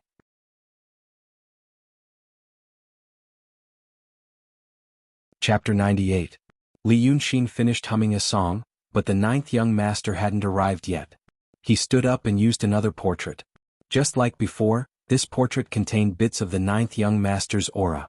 In fact, if the 9th young master worshipped this portrait, he would also absorb the power of faith. After using the second portrait, he sat down again and continued to hum. Just like this time, all the way until noon. He used 9 of them in total. The sun moved to the top of his head. The sky was blue and beautiful without a single cloud. The sunlight steamed the leaves and grass, and his cotton robe was also dry and warm. Beads of sweat even began to seep out of his body. But he didn't try to stretch his body. Instead, he wrapped himself up. After a quarter of an hour, his brow began to perspire. He had not had anything to drink or eat for the whole night and the whole morning, so he looked a little disheveled at the moment. He rubbed his eyes and took out the 10th portrait. After the green light of this portrait dissipated, Li Yunxin heard footsteps behind him. And a familiar voice. "Why are you so anxious to call me? Are you in a hurry to die?" It wasn't a friendly tone. It seemed that the person who spoke was quite unhappy. But Li Yunxin heaved a sigh of relief in his heart, and a smile appeared on his face. Then he suddenly turned around. The smile on his face suddenly disappeared, replaced by a panicked and anxious expression. "Ninth young master, something bad has happened." Seeing his expression, the 9th young master's originally hostile face slightly froze. After a moment, a cruel and strange smile appeared, and a row of sharp teeth appeared. "Then tell me, why is something bad, ah?" When he said this, the teeth in his mouth slowly grew longer. By the time he uttered the word, "ah," in a long rhetorical tone, his grin had almost reached his ears, and the white teeth in his mouth had already turned into fangs. Such a mouthful of teeth appeared on the body of a handsome man, and under the bright sun, it was strange and terrifying. His demeanor and tone made it seem as if he was filled with anger and was about to denounce Li Yunxin, but found that Li Yunxin's reaction was completely unexpected. Therefore, his anger was held back because of this abnormality, but he held it in for the time being, and in a most dangerous manner, he intended to listen to what the man before him had to say. Once there was a disagreement, it would explode out twice as fast. Li Yunxin wiped his sweat and didn't care about his attitude. He quickly pointed at the Wei River and said, "You should leave now." There was no time to explain. "Someone wants your life. I've been waiting here to talk to you about this. I thought you couldn't come. I have plenty of time." The 9th young master's eyes gradually turned pale yellow. His pupils became thinner and thinner. Li Yunxin knew that this was a sign of extreme anger. But he still didn't care. "If you treat me as a friend, then hurry up and leave. Do you know that I don't have long to live? Do you want me to die for nothing?" He took a deep breath and said before the 9th young master's pupils turned into thin lines, "I've asked someone to change all your god positions around the city of Wei. Although I don't know if it's effective or not, but she's found out." As soon as he said this, it was as if time had stopped and the gears were stuck. The 9th young master's extremely angry expression froze on his face. Then his eyes suddenly softened, and he became a normal person again. "You? What? You asked someone to do this? You did this on purpose?" Li Yunxin blinked his eyes in surprise. "Ah, you know about this?" The 9th young master didn't say anything. His eyes rolled around in his eye sockets. After a while, he said gloomily, "Then tell me, why did you do this?" "I know your Wei River Dragon King." Li Yunxin shouted excitedly. "That day when he came to find me, I thought about it and felt that there must be a reason. I checked the temple records and the breath in the Sanheku Dragon King temple. Then I knew that your Wei River Dragon King. The god position in Lu Laodao's temple was yours. In order to break the seal on my body, I changed your god position for mine, so that I could enjoy the power of incense and wish. Then I knew." Li Yunxin clenched his teeth and looked straight at the 9th young master, as if he was trying hard to suppress his emotions. "Then I knew this. You really treat me as a friend." As soon as he said this, the 9th young master's handsome face leaned back slightly, but soon leaned forward again. It was as if the strong and turbulent emotions expressed by Li Yunxin were like violent waves, shocking and unbearable to him. But in a flash he realized, that was the emotion he had been longing for. The sense of security of being cared for without any cost, exchange or sacrifice. The 9th young master was Qi Wen, the 9th son of the dragon. Last night, Li Yunxin asked the big ghost in detail. The big ghost had been alive for more than 460 years, and it had been hiding with the 9th young master for so long. In the city of Wei, it was the one who knew Dragon Sun best. In the Qianghua building, Li Yunxin knew that the 9th young master was looking for the big ghost, so he asked Lu Ling to help him get it. He only thought that since the 9th young master was looking for him, he might have something that his good friend valued. Maybe he could make use of it. But what he learned from the big ghost last night was far beyond his imagination. Although the big ghost was not as logical and clear-minded as ordinary people, it was different from the departed soul like Qiao Jiesen. Li Yunxin only asked him for 2 hours and he understood a lot of things. The 9th young master, he was not favored. There was a Shinryu in this world. There was only one Shinryu. This Shinryu was a mythical beast that ruled the world of water creatures and even demons. It was almost equivalent to the emperor of the demon world. But the emperor of Shinryu was not bestowed by anyone, it got it by itself. It was said that when the Shinryu was born, there were many powerful demons in the world, but they were all subdued by the Shinryu. Then the nobles of the demon world surrendered to the dragon, which gave it supreme authority. Since the world was peaceful, the Shinryu went into hiding. After hiding, it was bestowed with 9 sons. They were Qianyo, Hatred, Chaofeng, Paleo, Lao Basya, His Majesty Fu Wu and Chiwen. These 9 sons were in charge of 70% of the water in the world. Although this kind of control was not absolute, it was more like a lord in name. But no matter what, the world was huge. According to Li Yunxin's estimation, the territory of the Daqing state was about 1/3 of the country he was in before. But this kind of territory was only a medium empire among the many dynasties. To the north of the Qing kingdom, across the Yi kingdom, was the super ruler of the known world, Li. The territory of the Li kingdom was about 10 times the size of the Qing kingdom. And the emperor of the Li kingdom called himself the Sky Emperor.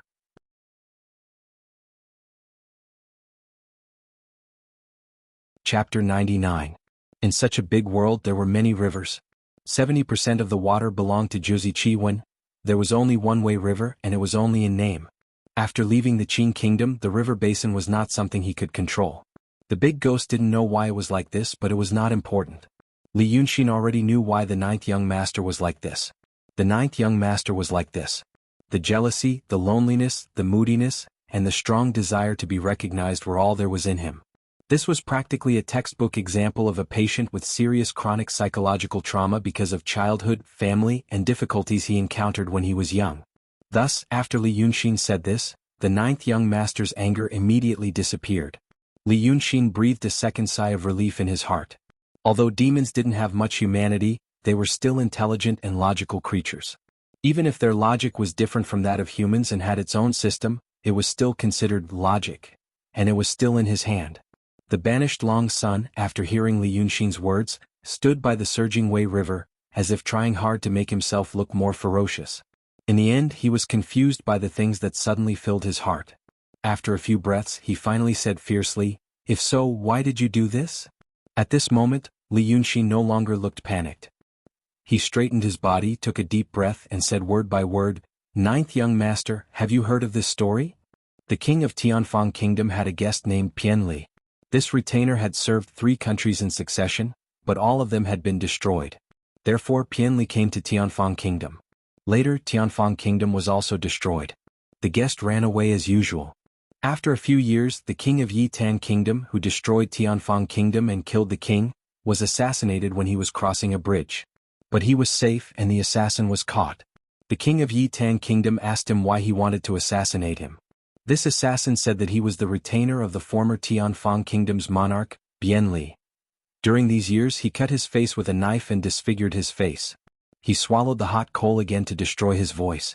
After waiting for so long, I finally got this chance. Li Yunxin paused and wiped the sweat off his face, giving him time to think. The expression on Dragon Sun's face had become quite complicated. This was the first time that Li Yunxin had seen him show such emotions that were similar to those of a normal human being. He frowned and asked, "Why didn't you escape this time?" This piece says that when he was serving the monarchs all treated him as a servant. But when he followed the king of Tianfang kingdom, the king treated him as a kingdom scholar. Therefore, Li Yunxin straightened his body, his expression solemn and dignified. Amidst the rushing waves of the Wei River, he said, "Your Majesty treats me as a scholar of the state, and I repay you as a scholar of the state. You saved me once in that temple. You saved me again in Qinghe County. To you it was as easy as lifting a finger. But to me it was the grace of a new life. Previously I didn't know the trick and used the power of faith to break the seal. I had already broken the taboo of cultivation and could no longer advance. Since that's the case, I will repay you with my life. That woman knew that I was your friend, so she threatened me and asked me to help her kill you. How can I be an ungrateful person? I told that woman that you are the Wei River Dragon King and enjoy the power of faith. Once you get rid of all the temples that worship you, you will lose the faith of many believers, and your strength will be greatly reduced. At that time we can kill you. That woman didn't believe me? I naturally have a way to make her believe. Li Yunxin smiled sadly. To replace the statue of a god with a portrait, I need some spiritual energy. Only then will the temple attendant and the temple master feel that it is a real god and willingly change it. So I told her. If she doesn't believe me, I will be the one who is worshipped. I am a human. If I receive the power of faith, I will die. I don't even want my own life. Naturally she believed me. Li Yunxin shook his head. She asked me why I did that. I said that when I was with you, I had killed a lot of people. If your death is related to me, I will have no face to live in this world. After saying this, Li Yunxin started to take deep breaths. His chest was moving up and down violently. It seemed that his emotions were surging and he couldn't calm down for a long time. The ninth young master stood in front of him and listened to him in a daze. After listening to him, he was stunned for a few seconds and suddenly became furious. He waved his hand and hit Li Yunxin a few feet away. His face suddenly became ferocious and he shouted angrily, "Idiot! Idiot! Idiot! I found you interesting in vain. I am the Wei River Dragon King. The Wei River Dragon King. How dare you act like this? Idiot! What an idiot!" He was like a child, jumping in anger on the spot, but he didn't attack Li Yunxin anymore. After he shouted for a quarter of an hour, he suddenly fell to the ground and looked at Li Yunxin, who had sat up from the grass. He stared at him for a while and suddenly sighed, You man, why didn't you tell me earlier?" The power of that angry strike was very strong. However, Li Yunxin was wearing the soft armor that he gave him, so he only felt a little sweetness in his throat. Looking at his furious look, he knew that he was expressing his feelings. He didn't know how long the dragons lived, and he also didn't know how long the demons could live before they could be considered as adults. But looking at the ninth young master, he knew he was still a child. At least mentally he was still a child. He didn't know how to express his feelings and he didn't know how to control his feelings. He was happy because he got his first real friendship, but this happiness soon turned into depression because of the bad news. Li Yunxin didn't even need to use much strength. He had completely controlled his emotions. Looking at him like this, even Li Yunxin suddenly felt a little pity in his heart. This dragon's son, at least at this moment, really treated him as a friend? Because he couldn't bear it, he even started to think, maybe he could change to another method. However, when the ninth young master said the next sentence, this little bit of soft feelings and fantasy completely disappeared in Li Yunxin's heart. "Why didn't you tell me earlier?" The ninth young master's voice had slowly calmed down. "I found the place where you released the ghost." "You released the ghost, didn't you?" "I have been looking for it. In the end, it was still found by this young master. That ghost said you borrowed the bronze mirror from that family. I was angry at you at that time. I saw the girl's skin was soft and tender, so I grabbed her and ate her. Now I know what happened. The ninth young master frowned. "I wouldn't have eaten it if I had known. Actually, the taste wasn't that good. But she's just a human after all." He seemed to be a little ashamed. But this little bit of shame quickly disappeared like the dew under the scorching sun. Sigh. "Since it's like this, you have to die, huh? I have no other way. Pity you, sigh. Then tell me, what did you say to that woman?" Li Yunxin's expression didn't change at all. Even his eyelids didn't tremble. He looked at the ninth young master calmly. "The woman you mentioned, is she from the Yin family? A young girl? Called Yin Shuero?" "Maybe." The ninth young master frowned as if he had more patience because of Li Yunxin's sacrifice. "Who has the patience to remember her name? She's just a blood sacrifice. If you like it, I'll sacrifice a few more for you after you die." Li Yunxin smiled slightly. He lowered his head, remained silent for a while, and then spoke again. But his voice had become clear and organized. "So it's like this. I told that woman, I'll pretend to be your friend and stand on your side. When you two fight, I'll take advantage of you and put a talisman to seal your cultivation temporarily. At that time, you'll be at my mercy. But at that time?" Li Yunxin enunciated clearly, his eyes clear and cold, staring straight at Long Sun in front of him. "I'll use this talisman on her." The ninth young master frowned slightly and thought for a while. He looked at Li Yunxin again, his eyes rolling. Then he tilted his head slightly. "It's that simple? No matter what kind of strategy, the simpler and more effective it is, the better." Li Yunxin looked at him and answered, "If there are too many links and variables in a strategy, it's easy to go wrong and lose the game. So, it's really that simple. I'll decide the winner. The ninth young master thought for a while and suddenly showed a troubled expression. That woman? Did you say she's a Taoist? A Taoist in the transcendent state. She said, she's here to kill Long Sun. Humph. If I happen to be busy that day, you have nowhere to go, my friend? Li Yunxin interrupted him and for the first time said in a tough and serious tone, you have nowhere to hide, my friend. This Wei River, isn't it yours? Where else can it be? The ninth young master suddenly opened his eyes wide. How dare you talk to me like this? But Li Yunxin only sighed. I'm a dying man. His words made Long Sun calm down again. He frowned angrily, paced a few steps and said angrily, I'm Wei River Dragon King. As soon as he finished speaking, a cloud rose from the ground and rolled him into the river. Li Yunxin turned around and stared at the direction where he entered the river for a while. Then he raised his head, faced the sun, closed his eyes and let out a long breath from his nostrils. Demons, I just caught them and ate them. Such a simple sentence was uttered in such a simple manner. Li Yunxin knew that if she had any soft thoughts she would be seeking her own death. Maybe one day this sentence would come true for him. Being friends with an orange didn't mean that he wouldn't eat oranges. When eating oranges, did he need to think about the feelings of the orange? He sighed again, stuck another talisman on himself and walked towards the city. This matter was over. The ninth young master wanted to hide, but he knew he couldn't. Without Wei River, what was he? He could only accept the challenge. Lu Ling would probably be curious about what he did outside the city. Lu Ling was in the transcendent state. Although Li Yunxin's ocean of qi and mountain of snow was sealed, he was also in the transcendent state. Since that was the case, she wouldn't be so stupid to try to spy on him. So, since he had already repaid his life, she would go back and lure him into a trap.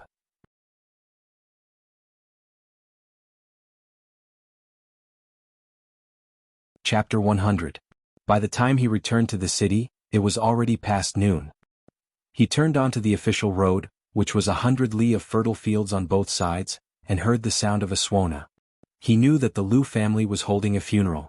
That night, he had only heard the waiter say that someone had died, but he didn't know what kind of family background the Lu family had. Now that he looked at the official road, it was clear. The funerals held by the people of Qing were a bit strange. When foreigners came to Qing, they would think that the people of Qing were celebrating rather than mourning. When someone died in a normal family, they would invite an opera troupe to sing for a while.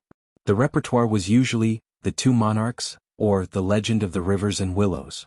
But this Lu family had actually built a stage outside the city. Li Yunxin realized that this was the legendary, immortal voice carrying the coffin for 100 li. There was a stage every 5 li, regardless of whether or not there were people watching, but they had to sing for a full 24 hours. He walked forward for a while and saw the stage. In the morning they had built a 3-foot-high stage and a canopy to shelter them from the rain and sun. 3 actors were singing happily on the stage and there were only 3 passers-by watching. They were an old man with a bun in his hair, a strong man and a young boy. Li Yunxin walked to the side of the stage and casually glanced at it. He suddenly felt that it was a bit interesting. It was not the kind of play he thought it was. Rather than a play, it was more like a play. This was the first time he had seen a play of the Qing kingdom. The singing style was very common, and there were even dialogues in the middle as well as decent stage props. He felt that this thing was more like a combination of opera and play from his time. This was fun.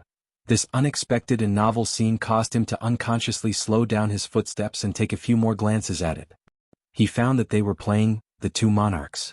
In this world, when people mentioned monarchs, they usually referred to Black Bai Yanjun. Li Yunxin had dealt with those two before, so he decided to stop and see what the two monarchs were like in the eyes of the common people.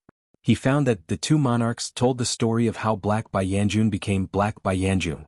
It was said that the two monarchs were originally people from the heavens, a pair of brothers. The Black Yama Lord was the elder brother, while Bai Yanjun was the younger brother. Bai Jun was unscrupulous in his actions and caused trouble everywhere he went. As his elder brother, He Jun had repeatedly advised him, but Bai Jun was unrepentant. One day Bai Jun was short of money to drink, so he stole the celestial Thearka's golden dung ladle and sold it in exchange for wine. A few days later, when the celestial emperor was going to dig out his own manure pit, he discovered that the scoop of manure was missing, so he got angry. As soon as the celestial arch flared up, a rain of fire began to fall from the sky. This reign of fire lasted for 300 years, and in the end all the humans were burned to death. It was only after the humans were all dead that the celestial the Arch realized that Baijun had stolen the manure ladle. He said that humans in the mortal world had died because of Baijun, and that Baijun had committed a grave sin and wanted to execute him. However, Heijun pleaded for his younger brother, saying that since people were dead and the mortal world was full of dead souls, he was willing to stay with his younger brother in the dark center of the celestial sphere forever, becoming a pair of Yama kings who accompanied the dead souls and dealt with those dead souls. The celestial emperor was moved by the deep affection between the two brothers and agreed to his request. However, he was also afraid that the two of them would come to the mortal world and reveal the secrets of heaven, so he erased most of their memories. The two brothers thanked him repeatedly, then descended to the mortal world and became the later Black Baiyanjun. When Li Yunxin looked at it, it was Heijun and Baijun who were disguised as the people of the celestial court, singing, "I, the celestial the Arch, am magnanimous and benevolent," asked the black and white brothers to transform into human beings. He was a little dazed, and after a while he let out a breath. What kind of F***king worldview is this? This was said a little too loudly, and it startled the old man in front of him. The old man looked like he came from a well-to-do family. He wore a cotton robe with fine stitches, and his beard was clean and soft. He turned his head to look at Li Yunxin and asked, "Why did this little brother say such a thing?" Li Yunxin wanted to turn around and leave, but for some reason he felt a sense of irritation in his heart. He frowned slightly, squinted his eyes under the hot sun, and looked at the silly man and ignorant child who had also turned around to look at him. He stuck out his tongue and pursed his dry lips and said, "Sir, didn't you notice something wrong?" The old man stroked his beard and thought for a while. "No?" Li Yunxin sighed. "The celestial the Arch is sick. His dung ladle was stolen and he killed mortals to vent his anger. He killed everyone and then said it was because of Baiyanjun, and then a group of people sang praises of him. What kind of logic is this?" The old man thought for a while but did not say anything. Instead, it was the tanned, simple-looking man who said, How can you say that? The celestial the Arch is the celestial the Arch. How could the celestial the Arch do anything wrong? Besides, the world is big and the celestial the Arch is the most powerful. Whatever he does, who can control him? He thought for a while, and then used the pair of straw sandals on his feet to rub the dried yellow mud on the wooden hoe beside him. Besides, this is the way of the world. The wicked drink and eat meat, while the good suffer from the cold and poverty. Little brother, I understand what you are saying. You want to talk about justice. How can there be justice in this world? The teachers teach the children that the world has its own justice. If you ask me, how can there be justice? Whether a matter is fair or not, isn't it up to the adults to decide? Hearing him say this, the old man hurriedly shook his head. No. There is justice in this world. Not only is there justice, but there must also be kindness, and the neighbors help each other and live in harmony. If there is no such thing, the world will be chaotic. Look at how different people are from birds and beasts. For example, today when you went up the mountain to collect grass, you were injured by a beast on the side of the road. This old man saw that you were seriously injured, so I must help you. This is justice and kindness. Bah! So unlucky. The strong man suddenly became angry and spat on the ground. There is no reason to listen to such unlucky words, you old killer. After saying that, he snorted again, picked up the wooden hoe and left. The old man's face turned red and he was stunned for a while before stamping his feet. Hey, this person is unreasonable. Some thoughts emerged in Li Yunxin's mind. He wanted to say something, but when he saw the old man and the child in front of him, he felt his interest waning. At this time, the three performers on the stage finished their performance, changed their costumes, and sat by the side of the stage to drink cold tea to rest. Seeing the old man stomping his feet in anger, the person who played the celestial emperor laughed. Look at you, old man. It's not like you don't know anything. That man looks like he has a poor life trying to make a living in the fields and mountains. Why are you cursing him for being injured by a beast and not cursing him to die? How can I not be angry? After drinking some water and wiping the sweat from his forehead, he said to Li Yunxin, Little brother, you look like you come from a rich family, but you don't know the suffering of the world. How can there be so much justice in this world? This world is the law of the jungle, isn't it?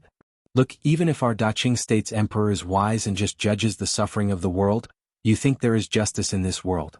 But where did the Daqing state's rivers and mountains come from? It was Emperor Taizu who took it from the hands of the previous emperor. This Daqing state's justice in the end, is it not because the weak are prey to the strong and the strong are respected? So this world has always been like this, there is no such thing as justice. But even if there is no such thing, people must believe in it, because there is no such thing. If they still don't believe in it, then they are no different from beasts. That's why children always like to say that there is injustice here and there, or feel that there is no justice in this world, and that it is okay to do all kinds of bad things. But only people who think clearly know that there is no such thing as justice in this world. But because there is no such thing, people must believe in it. Otherwise, if this world has no rules, etiquette, and ethics, you are not the only one who can do bad things. When you go out and do bad things, when you return home, you find that your whole family has been killed. Isn't that even worse? If the world is finished, what good can you get? So I really don't like people who say that there is no such thing as justice in this world, and that everyone should be selfish. I also don't like people who think that this world should be fair and reasonable. Both of them are childish. He said all this in one breath. Next to him, Black Bai Yanjun laughed and punched him on the shoulder. As a person who used to be a believer, you really know how to talk. Unfortunately, I don't understand. After listening to his words, the old man stood still and frowned, deep in thought. Li Yunxin laughed and carefully looked at the middle-aged actor who played the Emperor of Heaven. He cupped his hands and asked, "How should I address you?" "Hey, I'm just an actor, there is no need to address me. Call me Old Wang." The actor smiled and waved his hand. He put down his bowl and stood up to greet the two people beside him. "Get up. If we release the Godfather again, we can't play tricks and take his money for nothing." Li Yunxin smiled and watched him put on his costume again. He thought for a moment and took out a piece of talisman paper from his sleeve. Then he bit his finger and drew a simple little person on the talisman paper. Then he put the paper on the edge of the stage. It could be blown away by a strong wind. "I'm giving you a talisman," he said to the actor who had already started singing. "It can save your life." The actor glanced at him. He was still singing, but it was unknown if he heard him clearly. However, Li Yunxin had already turned and walked away. The sun was at its strongest in the afternoon. The air on the road was slightly distorted. The music from the stage quickly turned into a faint background noise. After a while, there was only the rough sound of his shoes rubbing against the road. After walking for a while, he suddenly heard someone beside him ask, "Why did you give him a talisman?" "It's a talisman drawn with your own blood, and with your level of cultivation, it's hard to even ask for an emperor in the mortal world." Li Yunxin glanced sideways, then looked up at the sky. I forgot one thing. You are a Taoist priest in the place of the outer French. You can go to heaven." "So you were following me just now?" "Yes," Ling Kongzi said. Li Yunxin heaved a sigh. "I hope you can understand." Ling Kongzi kept quiet. After a while she asked again, "Why did you give him a talisman?" "He is just a mortal man. There is always someone who can learn from me." What he said made me feel a little better. When people are in a good mood, they will be willful. I was being willful just now. Li Yunxin turned to look at her. "I'm only 14, the age where I can be willful." "How old are you?" Ling Kongzi walked with him, but her steps were light as if she was flying. She hesitated for a while and said, 18. "A genius girl. You are already at the peak of the transcendent state at 18. Li Yunxin exclaimed. "But you are at the peak of the transcendent state. Can you handle Dragon Son? Tell me what you were doing when you saw him. Didn't you hear us?" "I can listen. But you will definitely notice it. So I only watched from afar." "Oh." Li Yunxin cracked a smile. After a while she said, "I replaced all the deity positions that belonged to him. Without the blessing of prayers he would become weaker. At least he would not become stronger. I told him that I did it because you forced me to do it. I did it to win your trust. I would pretend to be on your side when you were fighting and then give you a fatal blow." "He believed you." "Logically speaking, I shouldn't believe it, but I can't not believe it.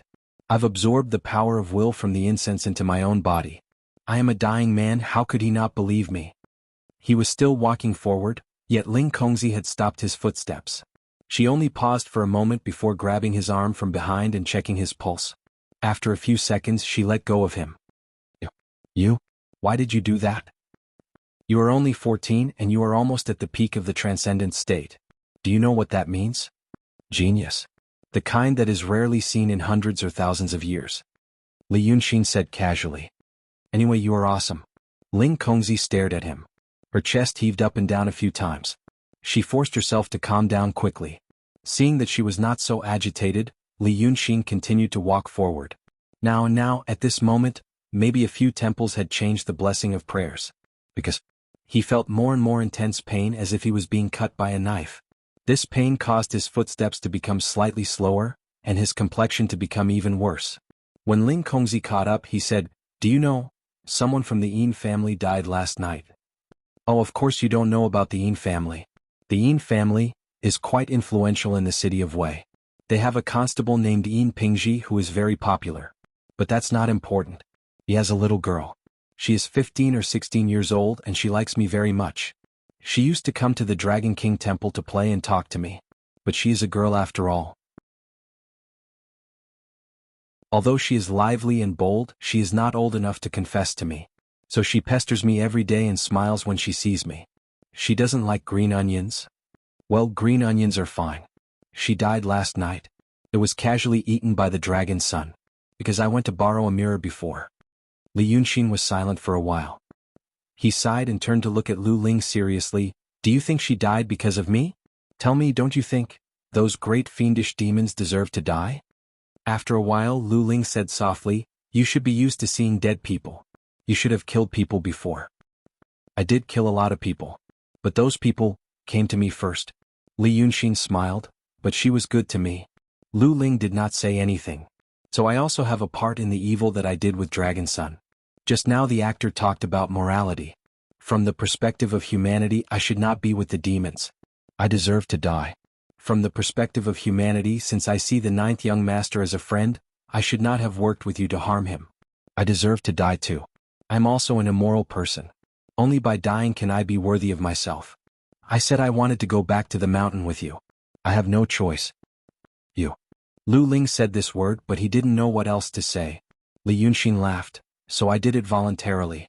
This is called self-redemption, right? I used my life to win his trust. In fact, I can win your trust. If I didn't do it, how would you know if I was telling the truth? Then, I want to know you are at the peak of the transcendent state. Can you and I really kill Dragon Son? If the Dragon Son is a little stronger, yes. If the two Dragon Sons are as strong or even stronger, do we have a handle?"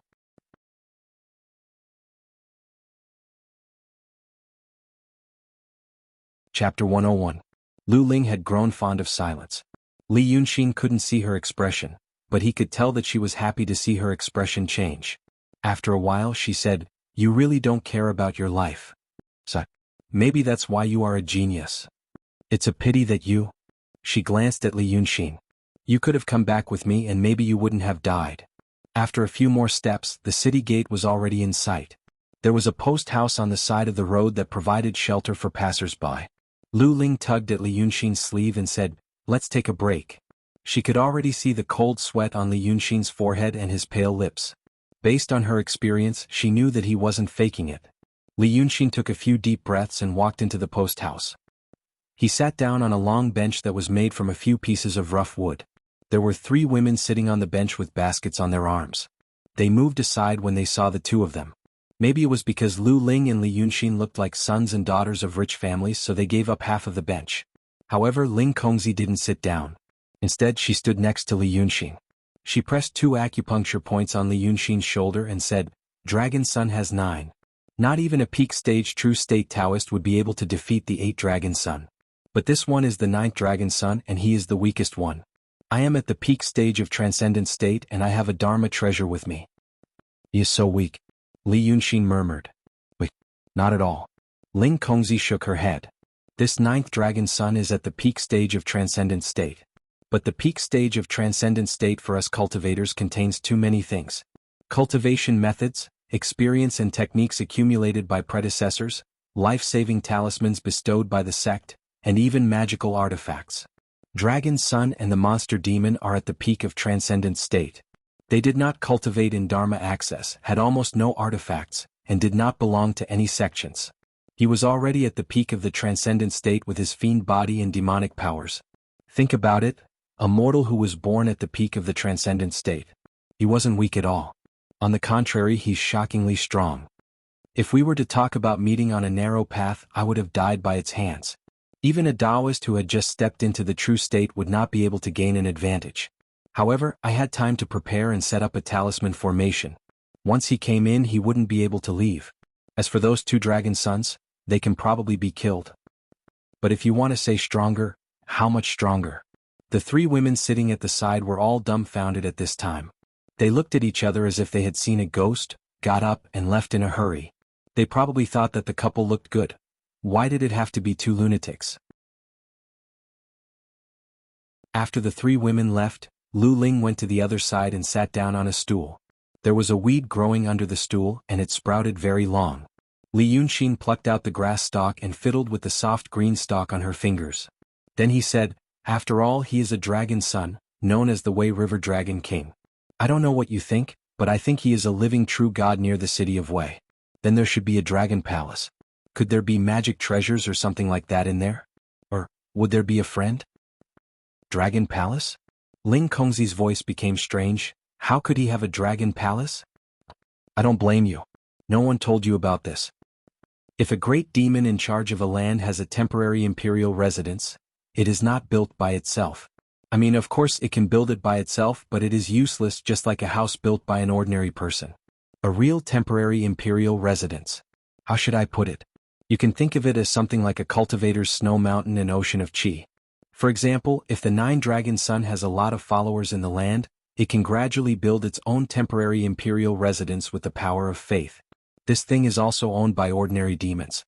You can say that they are either revered or hated by people, and there are always people thinking about them. If someone knows about them, they will give birth to this thing. There is no other use. Apart from shelter, it can also protect itself by hiding inside. It is barely a Dharma treasure of demons. After listening to her, Li Yunxin realized that things were a little different from what he imagined. He used to watch movies and TV series, and the Dragon King naturally had a dragon palace, no matter how shabby it was. But he never thought about, where did it come from? Now he knew that it was the devotee's power of faith that added bricks and tiles to the construction. For example, if a small demon cultivated itself but no one knew about it, then it was just a small demon.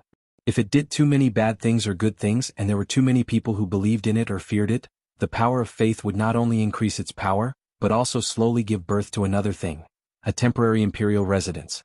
For example, this small demon happened one day. There was a small wooden barrel the size of a palm next to his hand. It could shrink into the wooden barrel and was hard to find, and it could heal and breathe. And the damage that the wooden barrel could withstand was much more than what it could bear. Later, this small demon became a big demon and it had more followers. Maybe the wooden barrel would become more beautiful, and the furnishings inside would also increase. In other words, this thing was a kind of Sumeru space that could evolve. But according to Lu Ling, the current 9th young master's temporary imperial residence was definitely not big enough to be called a dragon palace that could control thousands of aquatic creatures and millions of miles of weather. Li Yunxin was in a daze for a while, because it was very strange. This thing, or this rule, no matter how he looked at it, it seemed like it was created by someone. No wonder when he asked the 9th young master, "Where is the temporary imperial residence?" that night, the demon suddenly became angry. It was really not a piece of information that could be revealed to others. Moreover, he did not seem to have a dragon palace. Damn it. Bai Yanjun did not mention this to him. Maybe he did not know. Now Li Yunxin was more and more sure that he did not come up with the idea of taking over the body of the mythical beast. However, a sharp pain in his chest abruptly interrupted his train of thought. He coughed twice and the grass in his hand was juicy. Another portrait was hung up. Now he had more spiritual power to use. It was almost half of what he had before he was sealed. But now he was clear that he was closer to death. He stood up and sighed, "Let's go. It's time to rest. I still want to hear more about you. I have lived in seclusion in the mountains since I was a child, and I have always been curious. If I had a better life, I would not have to worry about whether I could survive or not. But I would have been born in an immortal sect like yours. What a happy life it would have been. Alas, I hope I can live a better life in my next life." Lu Ling hesitated for a while and said, "Okay, I will tell you." So he told Li Yunxin everything along the way.